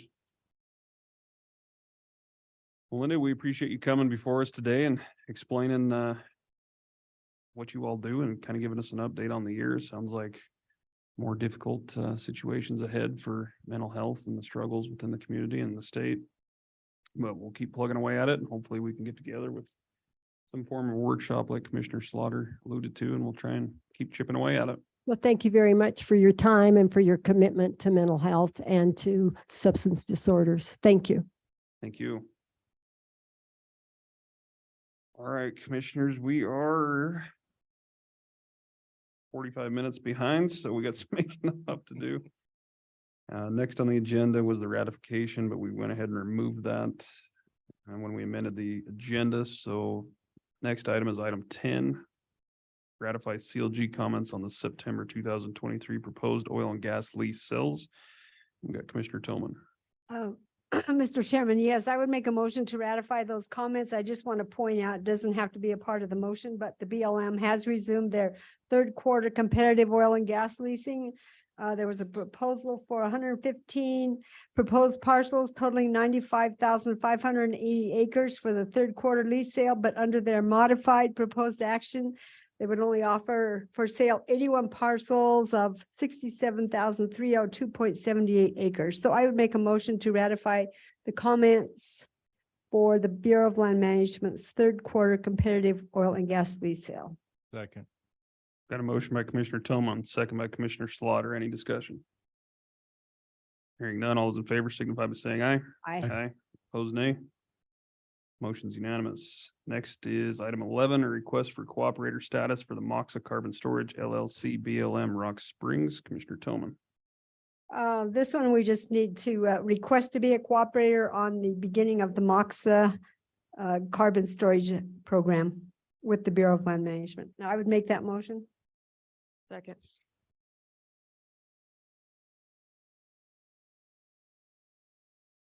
We do have a motion to approve by Commissioner Tillman and authorize the chair to sign. Yes, authorize the chair to sign. And we do have a second by Commissioner Shanefield. Any further discussion? Hearing none, all those in favor signify by saying aye. Aye. Aye. Opposed, nay. Motion's unanimous. Item 12, potential collaborative for Ashley National Forest. Commissioner Slaughter. Mr. Chairman, Commissioners, through my work over the last little while with the CLG and going to their meetings and becoming more familiar with what's going on with their process, they have got a consultant that has been working for CLG. He's a long-term employee of the Forest Service and is now doing consulting. And one of the things that he has advised through the CLG board is that we look at potentially as a county forming a collaborative to work on these national forest plans and also potentially the Flaming Gorge National Recreation Plan. And not having a great background with respect to this, but seeing the desire from the members of the CLG and also from this consultant and his insistence that it would be of benefit to us, I felt it would be appropriate to have this discussion. So I had asked Mr. Richard Stem, who is the consultant, to be with us today. I hope that Richard is with us. He is, I see. So I will not give you his background. I will let him do that and tell us a little bit about why it would be beneficial for us to look at potentially forming a collaborative on this issue and move forward with that. Okay. Can you all hear me okay, despite my voice? Yes. Yes, sir. Okay. Hi, Mary. I don't know the rest of you, but I do know Mary. I have to apologize for my voice. I will do everything I can to be clear. I've got an irritated throat right now, so I sound pretty awful. But you have a packed agenda, so I'm going to go pretty quick. And I'm going to bring up some key points. Rob, did that printout get to everybody? Rich, I did get it to everyone because of the time frame. I just had to send them an email which had the attachments which you sent to me. I do not know if everyone had the opportunity to look at them or not. I know that a couple of the commissioners certainly did, but I would leave that to them as to whether they have done that or not. Well, I don't know if you have that in front of you, but that would be helpful for my talk. I could just hope that you do, because without it, this will be a little bit like drinking from a fire hose in the few minutes I got. We're used to that. I could tell from the last thing. My background is on the printout. I've been a deputy regional forester, forest supervisor, ranger, regional timber director. And in fact, I worked in DC. I was the national director of planning, litigation, collaboration, and policy, which was a nightmare job. And I was very glad to get out of there and go back to being a deputy regional forester. I was in charge of the 5-state region of the Rocky Mountain region before I retired. I've been doing work for the agencies and for governors, for the Forest Service ever since because I've been concerned that the agency has really had a difficult time getting things done. And my big issue in my career was getting results on the ground, which I thought was my primary importance. I'm a forester by training, and I believe in multiple use, as Mary well knows. And I will do everything, and I've tried everything working with the agencies. That being said, what I want to do is talk about collaboratives. This is just another method for you to get your foot in the door. And the agencies right now are struggling. The agencies need a lot of help. They're short personnel. They were short of money. They're not anymore. But they do need to have a lot more local involvement than they ever had before. And one of the methods to do that, of course, is to have cooperating agency status, which you can have as a county or a conservation district. But a collaborative gets everybody to the table that have a vested interest. So let me kind of blitz through this. I think this write-up is really critical. If you don't have it, you should try to get it, because in 2 pages, it summarizes how you do a startup. The most important thing is to define the purpose. And there's a little diagram I gave that if you don't have a purpose, it's you got to have an interest.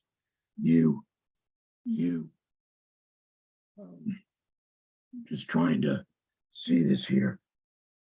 You got to have a need to want to establish a collaborative, and so many people establish them and they don't really define a very good purpose. And you got to have a need. And I would submit to you the need is you want to have direct engagement with the agencies, you want to have a voice at the table, and you want to have all the benefits I listed on that paper that I submitted to Rob. So defining the purpose in the very beginning is absolutely crucial and critical. On the second part of this write-up, I also said that when you do the purpose, it doesn't have to be a formal process. It can be done one-on-one. You can have somebody do that for you. But your result is, let's just cut to the chase on the benefits. And again, I don't know which of you have the write-up in front of you, but I'm gonna just go through these real quick. You get a voice at the table. You bring resources to the table that otherwise they can't do, they being the agency. You ensure that county constituents are represented in a much more clear, concise, organized way. Instead of this piecemeal, spit on the griddle kind of approach that I have this interest, and everybody gets confused. The agency throws up their hands and you never get where you want to go. A collaborative brings about a organized, crisp, clear method to bring the stuff to the table and make their wants needed. And that makes your constituents a lot happier because the people that are on the collaborative are representing your constituents. The new planning rule and the new NEPA regs almost require collaboratives in order to receive grants and to allow for you to be at the table. It makes a difference in litigation, and it makes a difference in securing money. The collaboratives can remove administrative and process issues, and Lord knows the agency has those. And in order to save my voice, let me leave it this way. I left I feel like this is awful fast and an awful lot, but you have to establish a really clear-cut purpose. You have to establish the right people at the table.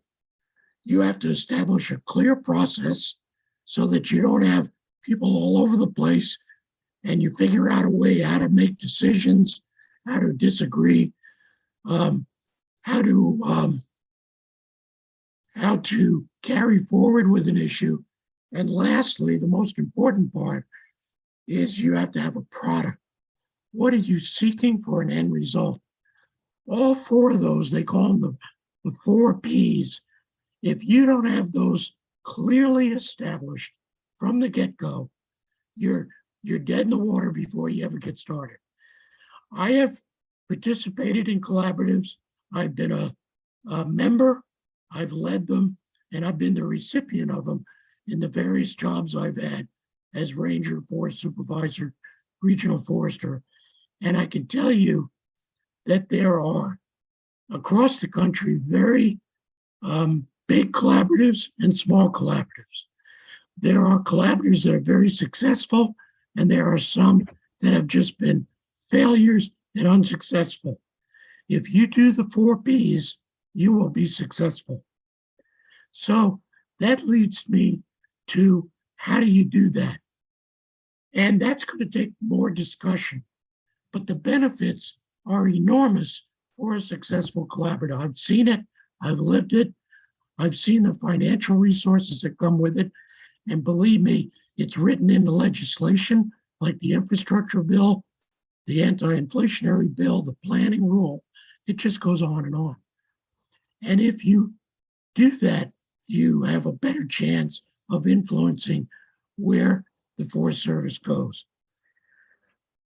What I would recommend, because short time here, is that this is just a thumbnail introduction. What I can do is come down the end of May, maybe beginning of June, and go into more depth about how to get it set up, how to get started on the right foot, and also give you resources on who you can call on to do that work in the initial beginning. And then that person, which these are people that do this for a living, very high success rate. Once you get started, you have somebody locally shadow them, and then they take over, which reduces cost and time. But the most important thing is to get started on the right foot. I'm going to try to save my voice. I sincerely apologize. I sound like the Godfather or Clint Eastwood instead of Rich Dem. Yeah, I know this is really difficult to hear. But believe me, I'm not sick. I just have an irritated voice. Let me just open it for questions and see what else you got in the interest of time. Mr. Chairman, if I could, before that, it looks as if I got an email, Rich, from our chairman. Apparently the email that I sent they did not have the attachment on it. So they don't have this information. I have it in front of me. So I think your idea of having you hopefully come later on in May sounds like an excellent idea. It would give us an opportunity to disseminate this information, have a better look at that. And now, just for one other point of reference, Bridger Teton does have a collaborative that they have established. They have two. And the participants there have said that they would be more than willing to help us in the preliminary stages of what we would need to do to establish this. So we would have some help in doing it, not starting from scratch, also having help from Rich. And once again, I just thought it would be a good idea for us to potentially look at. So, Mr. Chairman, I'll turn it back to you. No, I stand, if I could say one thing, they have two collaboratives and they're both very different. And they're different effectiveness levels. So I would suggest that before we embark, to at least get some time, maybe 30 minutes, when I could come back and explain this in more depth. And then you get a professional leader to carry forward just a few meetings, get it set up, and oh boy, you'd be off and running really, really well. The two attachments I sent, Rob, one is an article written by one of these guys that does this. It's an outstanding article. And this guy has he's been doing it for 40 years and he used to be on the contract of the Forest Service. And then the other document is the write-up I just went through. Those two things really explain it all and explain it well. Well, Rich, we appreciate your time and for struggling through the voice there, but it sounds like a lot of great information that we'll look forward to hearing more about. I think that's a great idea to have you come back, end of May, early June, somewhere in that time frame when we're not all cross-eyed from dealing with budget. But I appreciate you working with Commissioner Slaughter to bring the importance of this to our attention. We'll continue to chip away at it. We'll get this attachment from Commissioner Slaughter to review it and make sure we're a little more prepared for next time. But if you're willing to do that, we'd sure appreciate it. Absolutely. Mr. Chairman, thanks, Rich. We appreciate it. And I know the supervisor of the Ashley National Forest, Sue Icoff, she cannot be in our special meeting tomorrow with us, but she has recommended that we also do this because it would help the Forest Service to get projects on the ground easier. Thank you. You know, you speak with one voice. That makes a hell of a difference with the agency. Take it from me, on my background, and Sue is very open to this. And that's the key thing. We can work out some of this through the CLG. Maybe we can have a little more time at that next meeting too. Thank you. Any other comments? I'll be out of pocket for a while, but I'll range through Rob or however time when I'll be back, and we can pursue this further. Right. Thank you. All right. Okay. Thanks, Rich. Appreciate your time. All right. See y'all. Bye-bye. All right. Thank you. All right, commissioners, we've got a few of us that would love a quick bathroom break, even though we are about 40 minutes behind. Sorry to keep you guys waiting, trying to sift through it, but it's just a lot of important stuff today. We're going to take a quick 5-minute break. We'll be right back. We order pizza. Yeah. Might be easier. Yeah, it's a good idea. You want me to do it?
All right, we are back in action.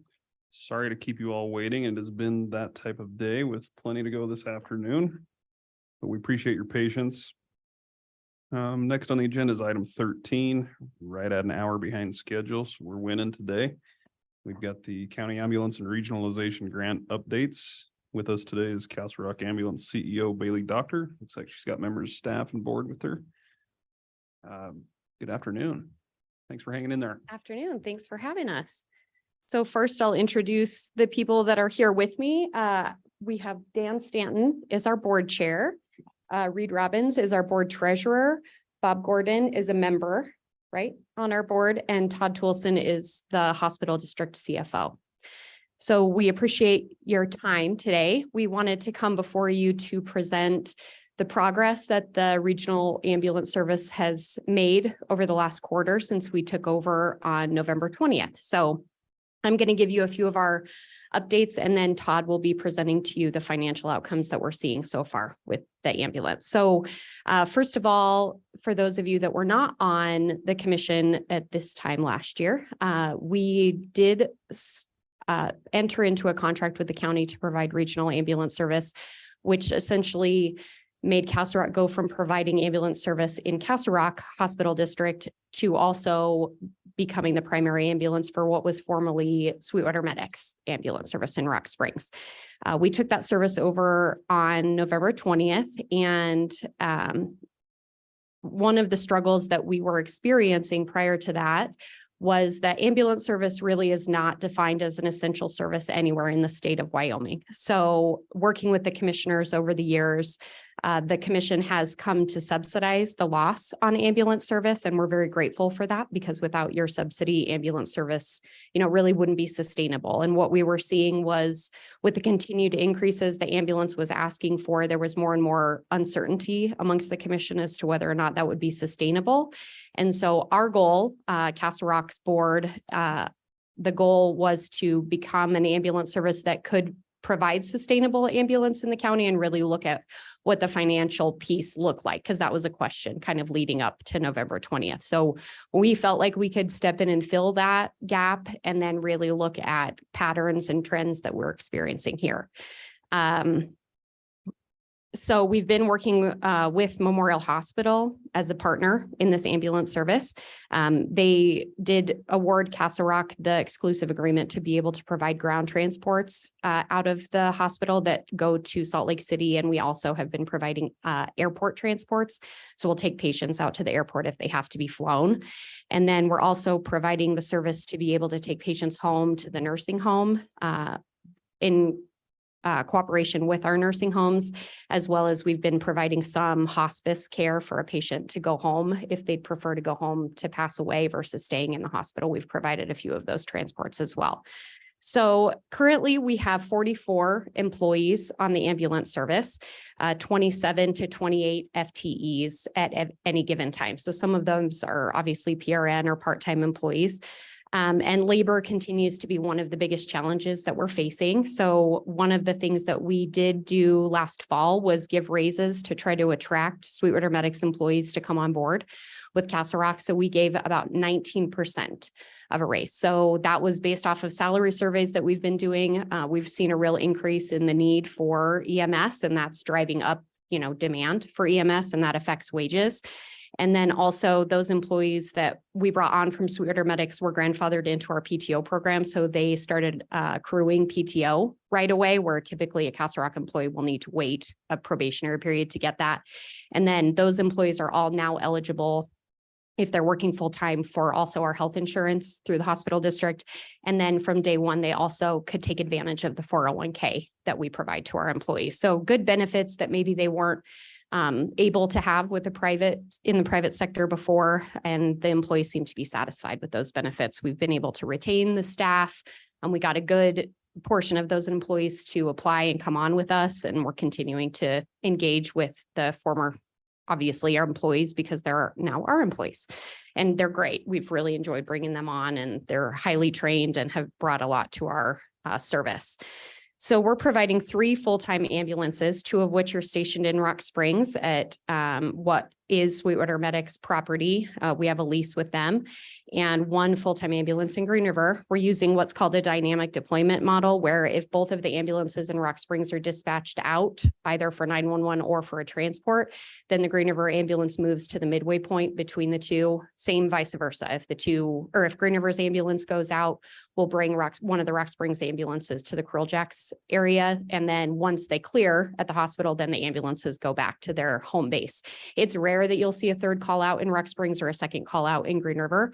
But we just feel like that's a good way to try to mitigate any delay in time by going to that midway point on those rare occasions. We do have our data from the state now on response time. So our average response time for 911s is 6 minutes, of which 90% of those calls are less than 5 minutes. We have some outliers in our areas where it's further out of the two communities that's driving that up.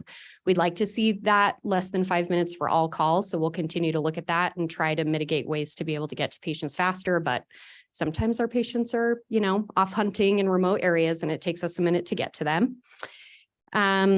We, since December 1st, have responded to 941 911 calls. Year to date since July. So December 1st is essentially when we took over providing countywide service. But from July until now, we have 1,350 roughly 911 calls. So the vast majority of our 911 calls have come since we took over the service in Rock Springs. Since July 1st, we've also done 273 long distance transports to either Utah, Colorado. Sometimes those go to Casper.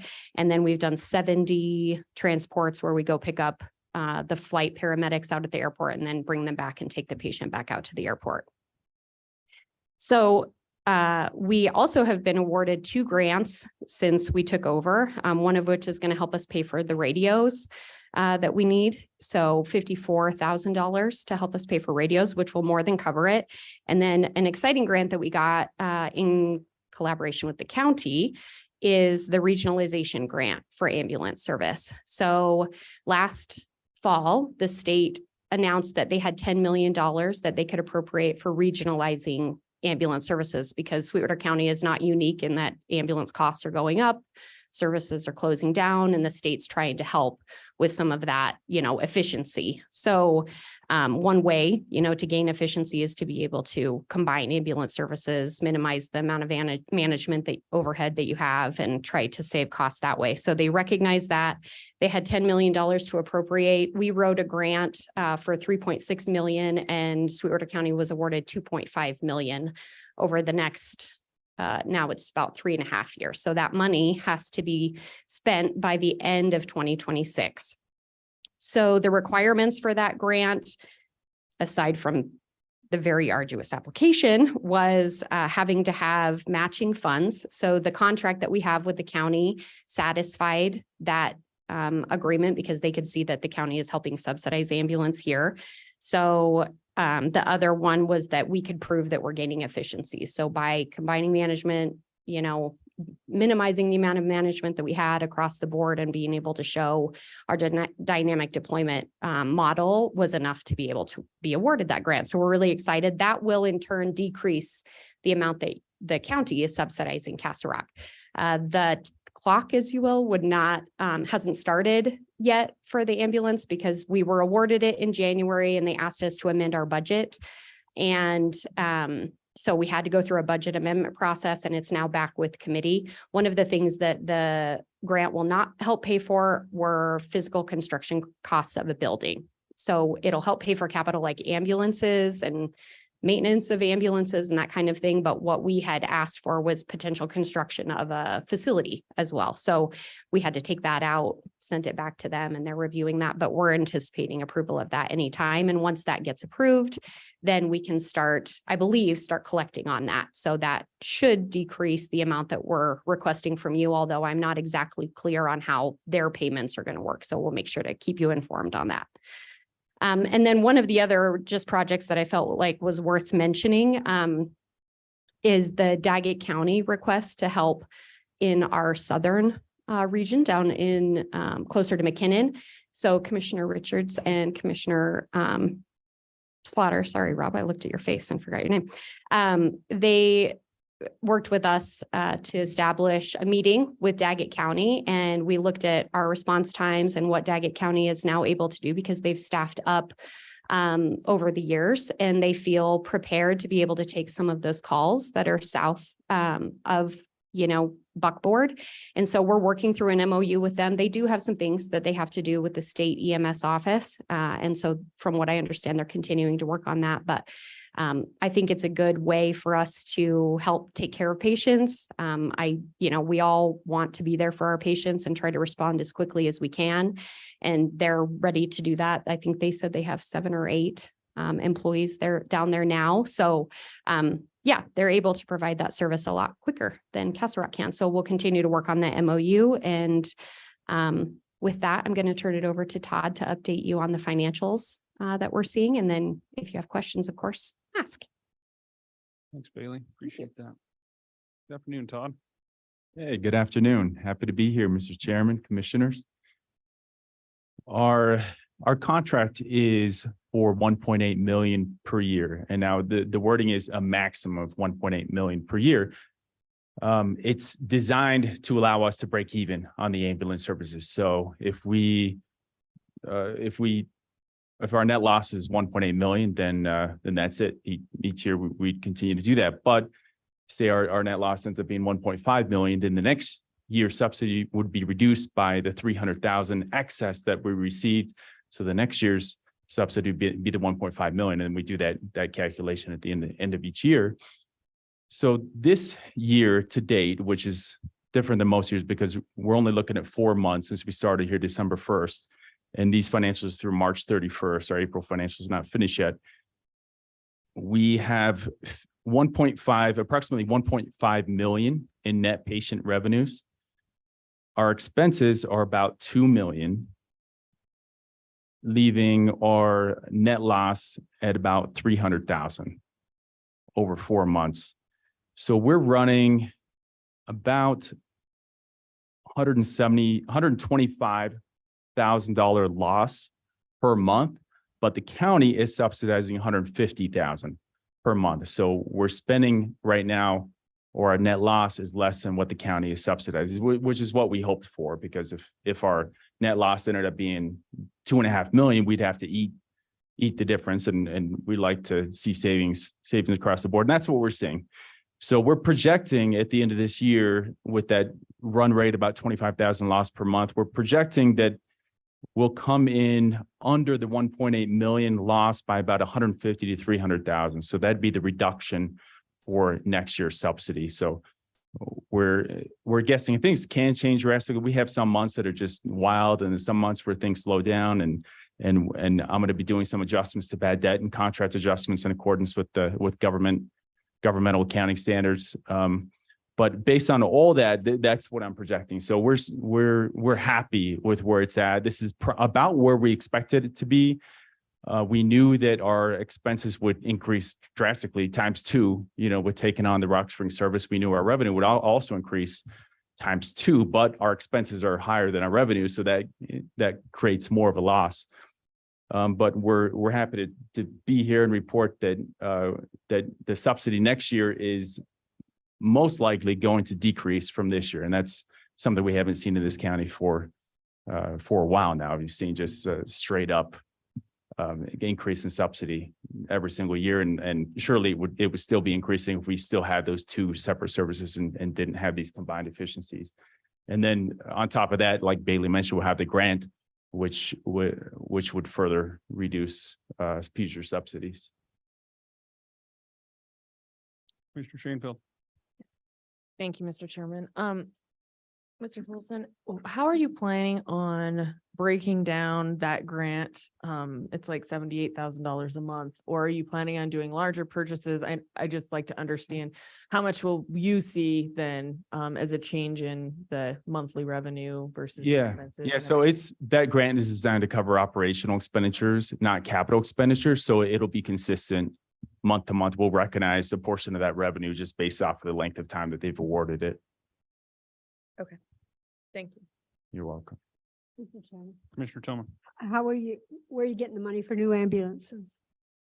from our own cash right now. We have 150 days cash on hand. So we're in good shape in terms of cash. And then and that is one challenging part. If we didn't have this kind of bank of cash, we'd be in trouble because of our accounting numbers are a lot different than our cash numbers, right? Our cash right now, we're seeing a huge outflow of cash because we have purchased a lot of new ambulances. We plan on building this new building in Rock Springs. So yeah, a lot of capital expenditures, replacements for things that had aged, with medics and at Castle Rock.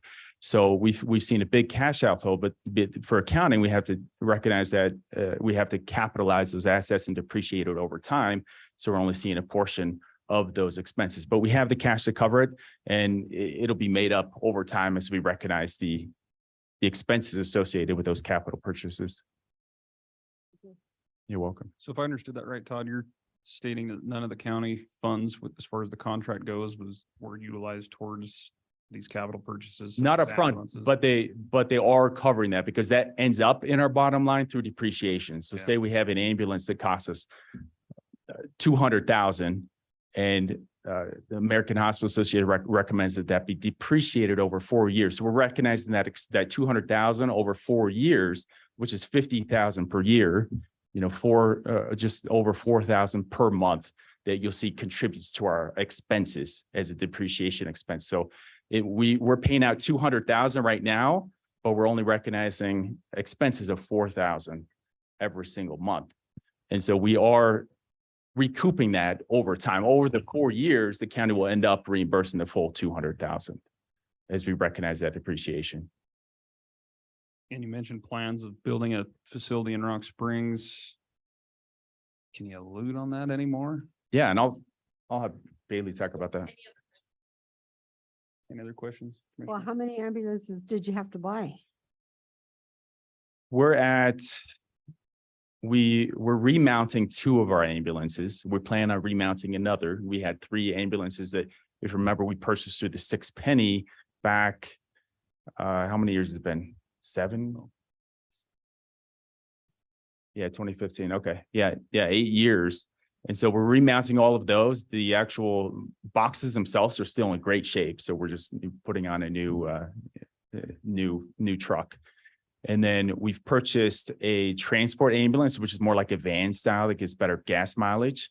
And then in addition to that, we've purchased two new ambulances. So there's 3 ambulances plus 2 remounts, and then we're doing 1 more remount.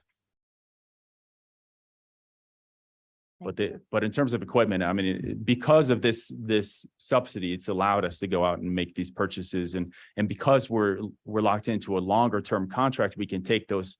They're not risks to us to say, hey, we're going to expend all of this capital, and then who knows if we're even going to be running an ambulance service next year. That's been mitigated because of what the county has done, where we know for 5 years we're going to be operating it. So we want to put the investment in. Really?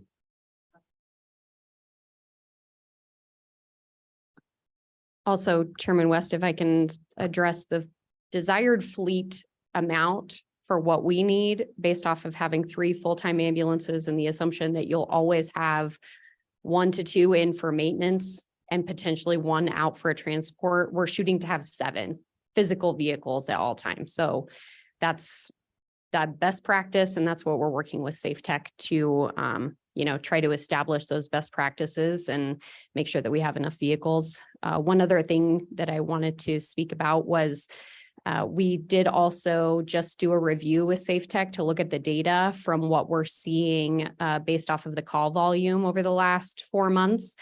And we, wanted to do that after the first quarter so that we could determine, is 3 ambulances enough? Is it too much? What are we really seeing? And actually, 3 ambulances is about the perfect amount right now. If we do get 20% busier consistently, we're going to need to staff up to a 4th ambulance, which requires 8 full-time employees. So the costs would go up.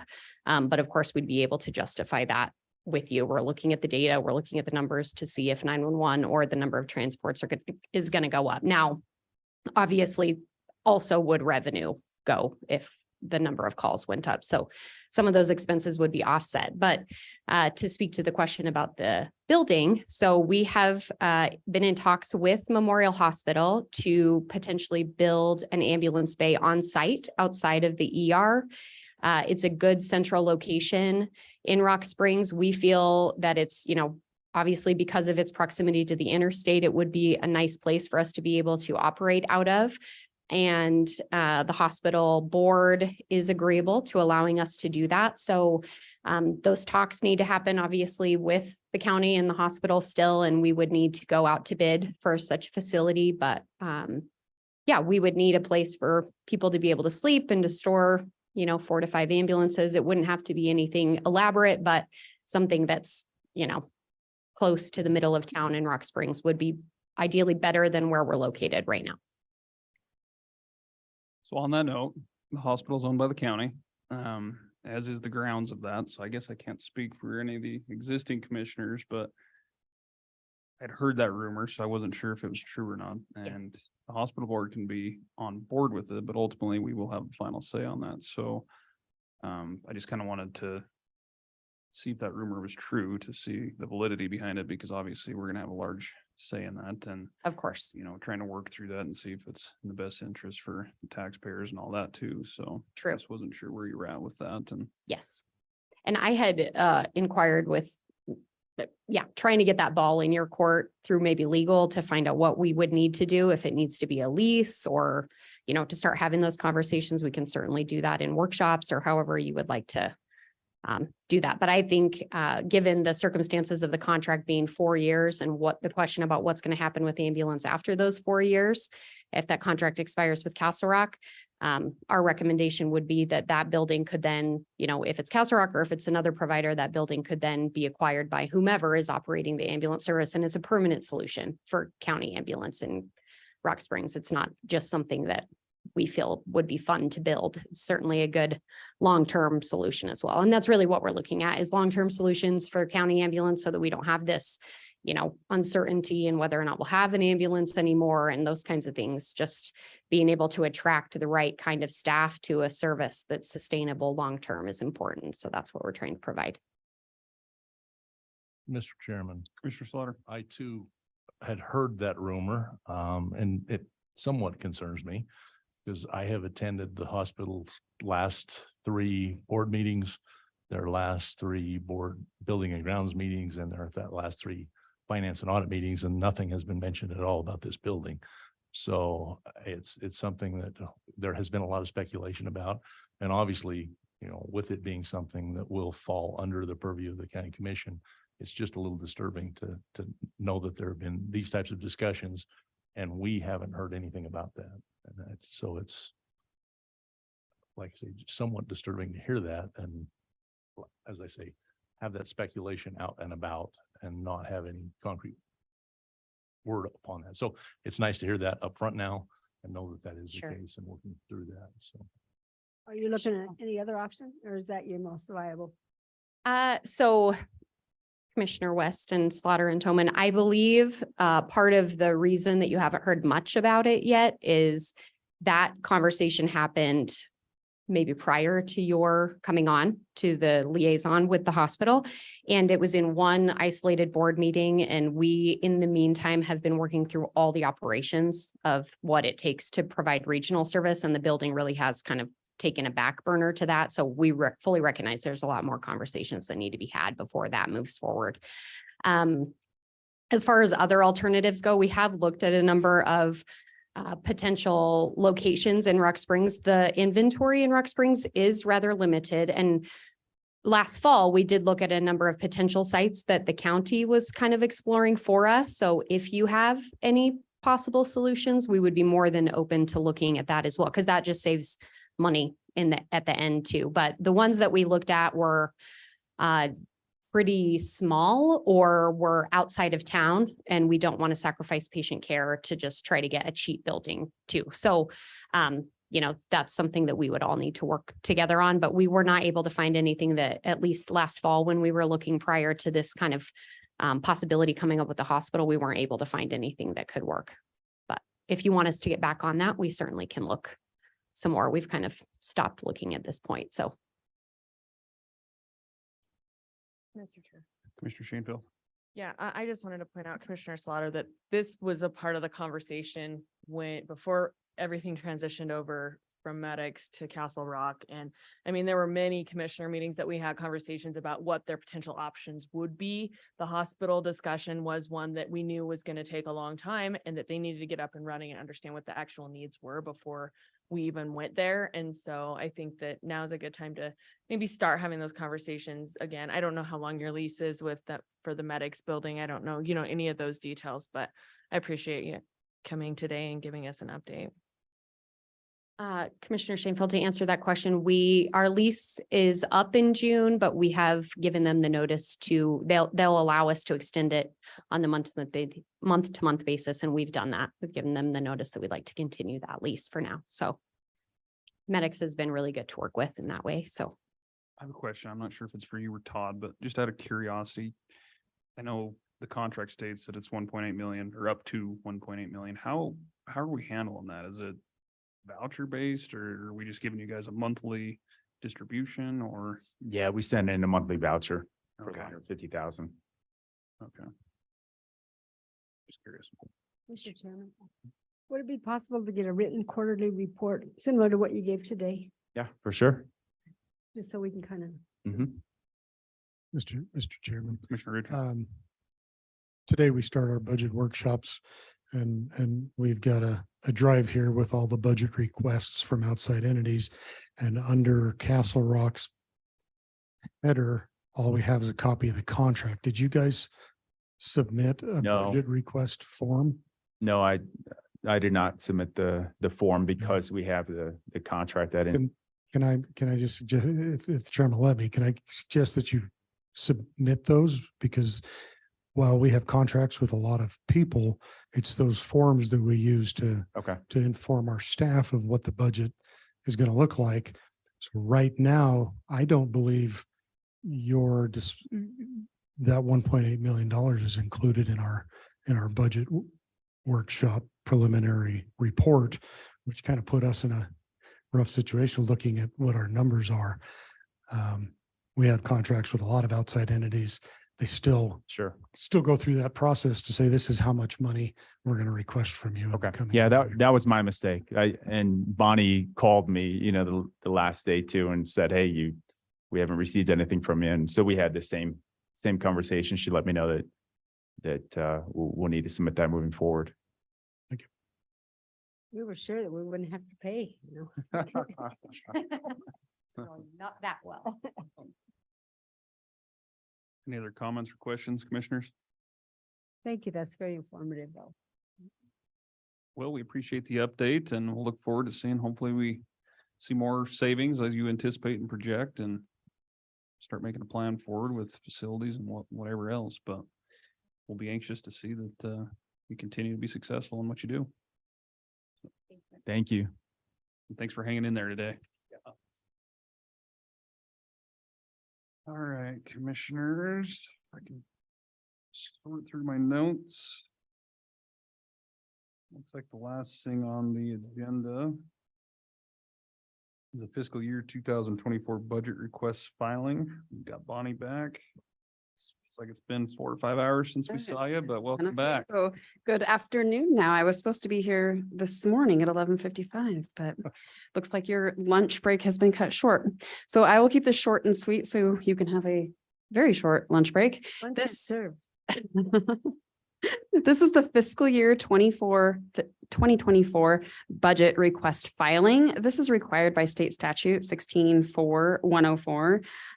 It says that on or before May 15th, the budget officer shall prepare and request a requested budget for each fund and file the requested budget with the governing body. So this today is just to fulfill that state statute that we are required. So this is just a filing.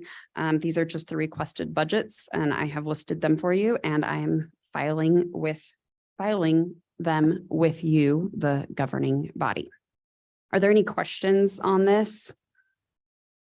Questions, commissioners? Mr. Chairman. Commissioner Richards. Bonnie, maybe I'm wrong, but I'm not seeing the ambulance. That's correct. I had to turn this in by Monday at 5. I got the requests on Friday.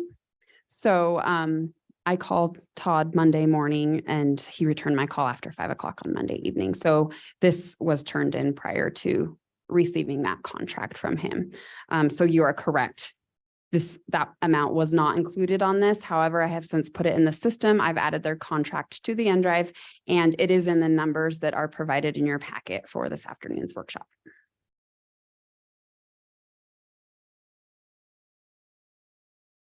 Oh, man. Mr. That's a Chairman. difficult one. Yeah. I guess it's just, well, it's a 4-year contract. Commissioner Yeah, Tillman. we have a contract with them, so. That'll be for 1.8 million, even though they may not draw all of it, if they're going to give us credit for the 150,000 then. That is correct. I have 1.8 million in there right now.